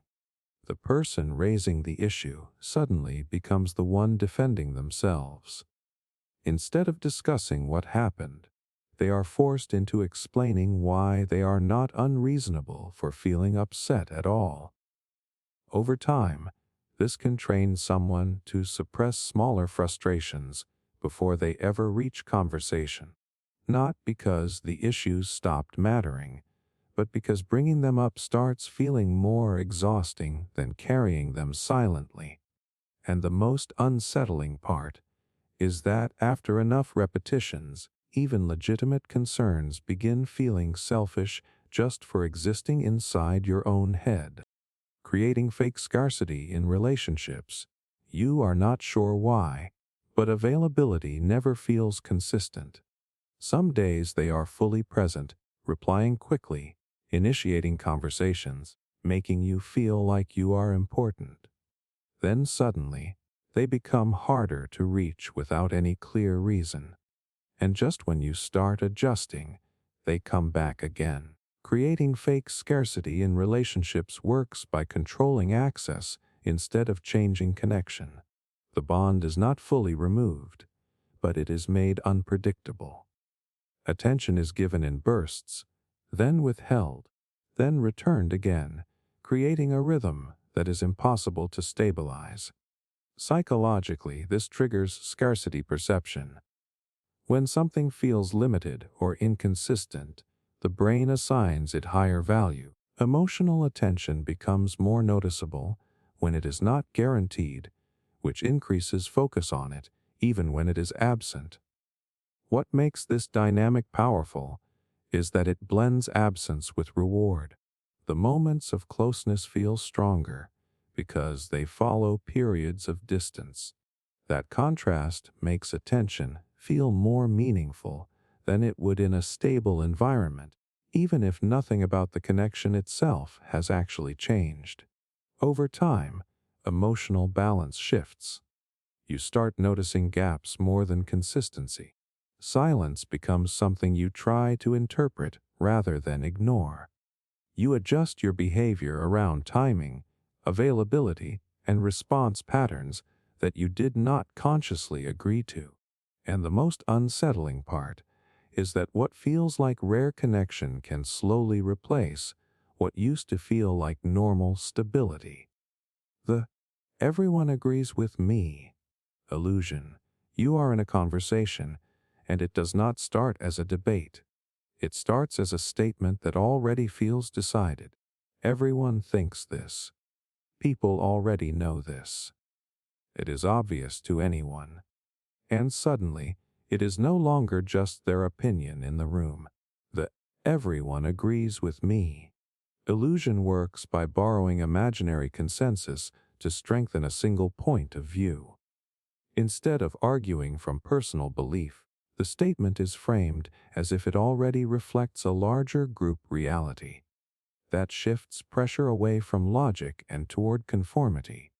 Psychologically, humans are highly sensitive to perceived majority opinion. The brain often treats social consensus as a shortcut for correctness. When something is presented as widely accepted, it reduces the perceived need to question it, even if no actual evidence of agreement is provided. What makes this dynamic powerful is that it does not require real agreement. The everyone does not need to exist. It only needs to be implied. Once that idea enters the conversation, disagreement starts to feel like standing alone against an invisible crowd rather than simply challenging a claim. Over time, this can influence how freely people speak up. You may hesitate to disagree, not because the argument is strong, but because it feels like you are the only one seeing it differently. The pressure is not coming from direct opposition, but from imagined numbers in the background. And the most unsettling part is that a belief can feel weaker simply because it seems less shared, even when nothing about its truth has actually changed. Using confusion to win arguments, you try to stay on one point, but the conversation keeps shifting slightly every time you respond. A detail gets reworded. A claim gets reframed. Suddenly you are not arguing what you started with anymore. You are chasing something that keeps changing shape. And that is where clarity starts to disappear. Using confusion to win arguments works by disrupting stable reference points. Instead of engaging directly with a single idea, the response introduces small shifts in meaning, timing, or framing that force the other person to constantly reorient. The argument stops being about resolution and becomes about keeping up. Psychologically, this creates cognitive overload. When a conversation keeps changing direction, the brain spends more effort trying to track consistency than evaluating truth. That makes it harder to hold onto a clear position, even when the original point was simple. What makes this dynamic powerful is that confusion does not need to be loud. It can come through slight contradictions, unnecessary complexity, or constant reframing of what was just said. Each shift on its own feels small, but together they dissolve the structure of the argument. Over time, you may find yourself focusing less on what you believe and more on how to respond correctly in the moment. The conversation becomes reactive instead of grounded. You start losing confidence not because your point is wrong, but because it keeps moving before it can be properly addressed. And the most unsettling part is that the person who stays least clear can start to look like the one who is most certain, acting overly generous to gain influence, who it feels like kindness at first, offers that come without asking, help that arrives before you even explain the problem, small gifts, favors, support in moments where you did not expect anyone to step in. And at the beginning, it genuinely feels like care. Acting overly generous to gain influence works by creating emotional imbalance through repeated giving. When one person consistently provides more than is asked for, it slowly shifts the emotional weight of the relationship. The receiver begins to feel noticed, supported, even grateful in ways that are hard to immediately question. Psychologically, generosity activates reciprocity. The brain naturally wants to return kindness, even when it is not explicitly requested. When giving becomes frequent and slightly excessive, that internal pressure can grow into a quiet sense of obligation rather than free choice. What makes this dynamic powerful is that generosity rarely looks suspicious on its own. Each act feels positive in isolation. But when it becomes a pattern, it can start shaping expectations, influence, and emotional responsiveness without anything being openly demanded. Over time, boundaries can soften without being challenged directly. Saying no feels less comfortable. Accepting influence feels easier. Not because anything is forced, but because the imbalance of giving creates a subtle emotional weight that is hard to ignore. And the most unsettling part is that kindness, when repeated with intention, can slowly start to feel less like a gift and more like a quiet form of leverage, making someone earn basic respect. At first it does not feel unusual, just slightly colder tone, less patience, a bit more formality than everyone else gets. You notice it, but you also tell yourself it might just be their personality. And then you start trying to adjust. Making someone earn basic respect works by treating ordinary human dignity as something conditional instead of automatic. Instead of being given baseline courtesy from the start, it is withheld until certain behaviors, effort, or compliance are demonstrated. Psychologically, this creates a constant evaluation loop. When respect is not stable, the brain starts scanning for criteria. You begin to track what earns approval and what causes distance. Small changes in tone or attention become signals that you are either doing well or falling short. What makes this dynamic powerful is that it quietly shifts the burden onto the other person. Instead of respect being the default, it becomes something to maintain. That means even neutral interactions start feeling like tests you can pass or fail depending on how you behave. Over time, communication becomes careful and self-monitored. You may start over-explaining yourself, softening opinions, or performing politeness more than you naturally will, just to stay within the acceptable range of treatment. And the most unsettling part is that once respect stops feeling automatic, even basic kindness can start to feel like something you have to keep earning again and again, deliberately triggering emotional reactions. It is never framed as a serious moment. It comes through small comments, slightly timed observations, or just the right kind of silence after something sensitive is said. Enough to create a reaction, but not enough to clearly justify it. And then the reaction becomes the focus. Deliberately triggering emotional reactions works by shifting attention away from content and toward response. Instead of engaging with what was said, the focus moves to how strongly it was felt. The emotional output becomes the topic, not the original cause. Psychologically, this creates instability in self-regulation. When emotional responses are repeatedly provoked and highlighted, the person starts becoming more aware of their reactions than the situation itself. That awareness can lead to self-doubt about whether the reaction was appropriate or excessive. What makes this dynamic powerful is that it does not require direct confrontation. A well-placed remark, a tone shift, or selective silence can be enough to provoke a response that can later be observed, questioned, or reframed. Over time, this can lead to emotional self-monitoring. You begin anticipating triggers, adjusting expression, and second-guessing feelings before fully experiencing them. The focus shifts from living the moment to managing how the moment might be used.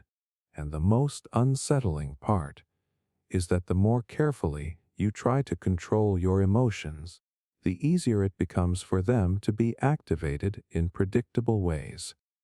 The "I know what's best for you" trap. You explain what you want clearly, directly, without much confusion. It should be simple enough to accept or at least consider, but instead of agreement or disagreement, you get something else. A pause, a look, then a calm statement that changes the direction of everything. The "I know what's best for you" trap works by replacing your judgment with someone else's interpretation of your own life. Your preferences are not rejected openly. They are reframed as incomplete understanding, as if you want something, but just do not fully realize what would actually be better for you. Psychologically, this creates internal doubt about decision-making. When someone consistently positions themselves as more aware of your needs than you are, it can weaken trust in your own evaluation. You start second-guessing not just choices, but the ability to choose correctly at all. What makes this dynamic powerful is that it often comes from a place that looks like care or concern. Advice is framed as protection. Resistance can then be interpreted as lack of insight rather than a valid disagreement, which makes pushing back feel harder over time. Gradually, you may begin to defer decisions or seek approval before acting, not because you have lost the ability to decide, but because repeated external framing has made your own perspective feel less reliable in comparison. And the most unsettling part is that guidance that sounds protective can slowly replace your own sense of direction without ever directly taking it away. Rewriting history after conflicts, you remember what was said clearly. The words, the tone, the order of how things happened. It felt sharp in the moment, maybe even unfair, but at least it felt real and specific. Then later, the version you hear is different. Rewriting history after conflicts works by changing the narrative once the emotional moment has passed. The details of what happened are softened, reshaped, or rearranged so that the original impact feels less certain. What was once a clear exchange becomes something more vague, more negotiable. Psychologically, this creates memory confusion. Human recall is not perfectly fixed. It is influenced by repetition and framing. When a revised version of events is repeated confidently, it can start competing with the original memory, making both feel less reliable over time. What makes this dynamic powerful is that it does not require direct denial. It is not, "That didn't happen." It is, "That's not how it went." Or, "You're remembering it wrong." Or, "It wasn't like that at all." Each version introduces enough doubt to weaken certainty without needing to fully replace it. Over time, this can lead to self-questioning after disagreements. You begin replaying conversations, unsure which parts are accurate. Confidence in your perception weakens, not because your memory disappeared, but because it is constantly being challenged by alternate versions. And the most unsettling part is that when history is flexible enough, even clear experiences can start to feel uncertain in hindsight. Constantly comparing people against each other. It does not always sound like criticism. Sometimes it sounds like casual observation. They are just more reliable. She handles things better. He is easier to talk to. Nothing aggressive, just small comparisons dropped into normal conversation. And after a while, you start hearing patterns instead of comments. Constantly comparing people against each other works by turning relationships into rankings. Instead of seeing people as separate individuals, the mind starts sorting them into better or worse based on specific traits, moments, or behaviors. The comparison does not need to be fair or complete. It only needs to be repeated. Psychologically, this creates performance pressure in social interactions. When you know you are being measured against others, even indirectly, you begin to adjust how you behave. You try to match perceived strengths and avoid being placed lower in the invisible hierarchy that is being formed. What makes this dynamic powerful is that it rarely feels explicit. There is no official ranking, just repeated references that subtly define value through contrast. One person's strength becomes another person's weakness, even if both are unrelated contexts. Over time, relationships can start to feel less secure. You become more aware of how you are being perceived in comparison to others in the same space. Compliments can feel conditional. Criticism can feel amplified when someone else is framed as doing better. And the most unsettling part is that being valued starts to feel less about who you are and more about where you sit next to everyone else. Using secrets to build invisible power, it starts with something small, something you would not normally tell everyone, a detail about your past, a fear, a mistake. You say it once, in a moment of trust, and it feels like it stays contained there. But it does not always stay there. Using secrets to build invisible power works by holding private information that only a few people know, then quietly letting that knowledge influence behavior. Nothing has to be openly threatened. The awareness alone that something personal is known creates a subtle imbalance in how freely someone speaks or acts. Psychologically, secrecy creates asymmetry in relationships. The person holding information has more context than the person being understood.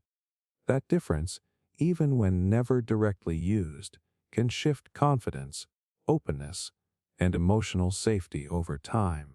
What makes this dynamic powerful is that it does not require action to have effect. A secret does not need to be revealed or used to influence interaction. Its existence alone can shape tone, trust, and boundaries in conversation, especially if the other person is aware that certain things are known but unspoken. Over time, communication can become more cautious. You may start filtering what you share, not because anything has happened, but because you are no longer fully certain how information is stored, remembered, or positioned in the background of the relationship. And the most unsettling part is that unseen knowledge can sometimes carry more weight than anything that is actually said out loud. Pretending to support while secretly competing, they congratulate you first. They sound impressed. They ask questions that feel interested, even supportive. On the surface, it looks like they are on your side, maybe even your biggest cheerleader in the moment. But something shifts in how closely they are watching. Pretending to support while secretly competing works by maintaining a friendly exterior while internally tracking comparison. Your progress is acknowledged outwardly, but measured inwardly. Every achievement becomes a reference point, not just something to celebrate, but something to evaluate against. Psychologically, this creates mixed signals in social perception. Humans rely heavily on emotional cues like tone and timing to interpret intent. When those cues signal support, but behavior subtly reflects comparison, it becomes difficult to clearly identify the underlying dynamic. What makes this dynamic powerful is that it keeps interaction socially safe while emotionally competitive. There is no open conflict, no visible rivalry. Instead, progress is quietly absorbed into an internal ranking system that never needs to be spoken aloud to influence behavior. Over time, this can change how achievements are experienced. Sharing success starts to feel slightly less relaxing. You begin to notice reactions more closely. Who responded how quickly? Who seemed genuinely happy? who asked follow-up questions that felt supportive versus evaluative.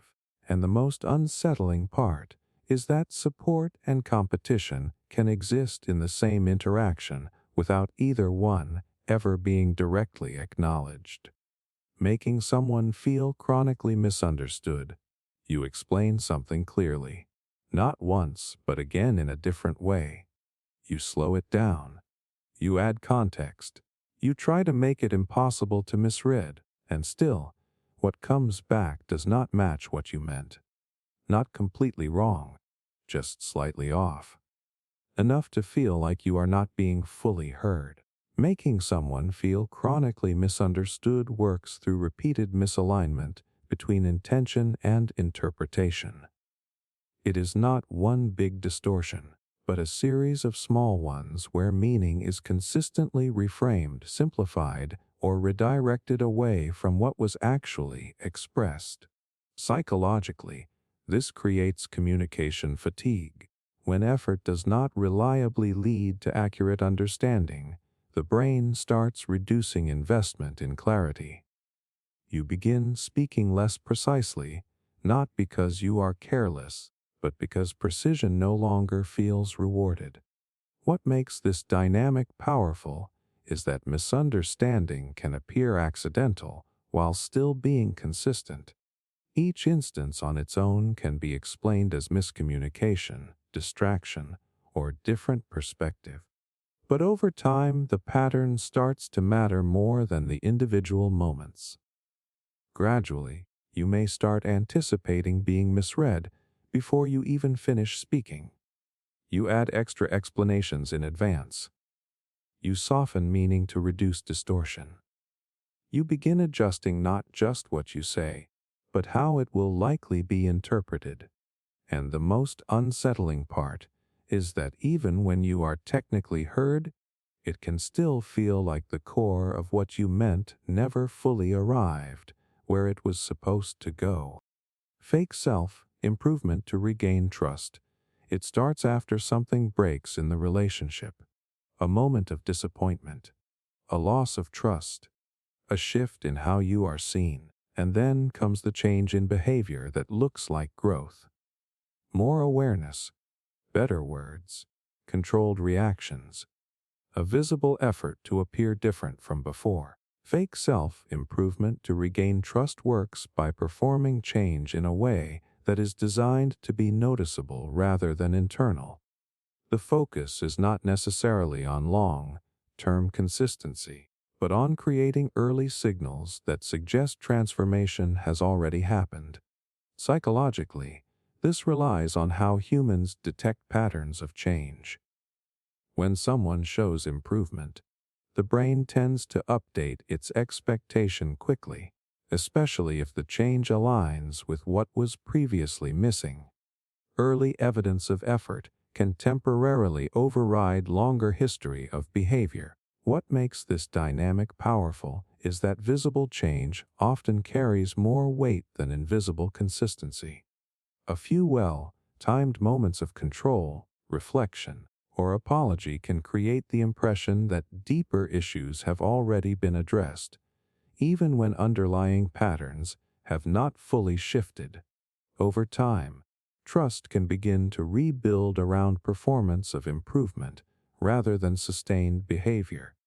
The focus shifts from what has been consistently true to what is currently being demonstrated. And the most unsettling part is that the appearance of change can sometimes feel almost identical to actual change until time reveals whether it holds or slowly returns to what it was before. The endless second chance cycle. It does not feel like a pattern while you are inside it. It feels like repair, like trying again.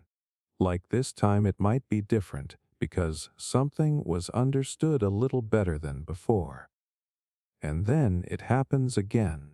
The endless second chance cycle works by repeating conflict and reconciliation in a way that resets emotional consequences without fully resolving underlying behavior. After each rupture, there is a return to closeness that feels like progress, even if the core issue has not actually changed. Psychologically, this creates intermittent reinforcement. The brain becomes attached not to stability, but to the possibility of improvement after breakdown. The contrast between tension and relief makes reconciliation feel stronger than the original conflict feels painful, which can distort how the situation is evaluated over time. What makes this dynamic powerful is that each second chance feels meaningful in isolation. It carries hope, intention, and emotional weight. But when repeated, it begins to form a loop where endings never fully end and beginnings never fully restart. Gradually, expectations shift. You start measuring relationships less by consistency and more by recovery speed. How quickly things return to normal becomes more important than whether the underlying problem actually changes.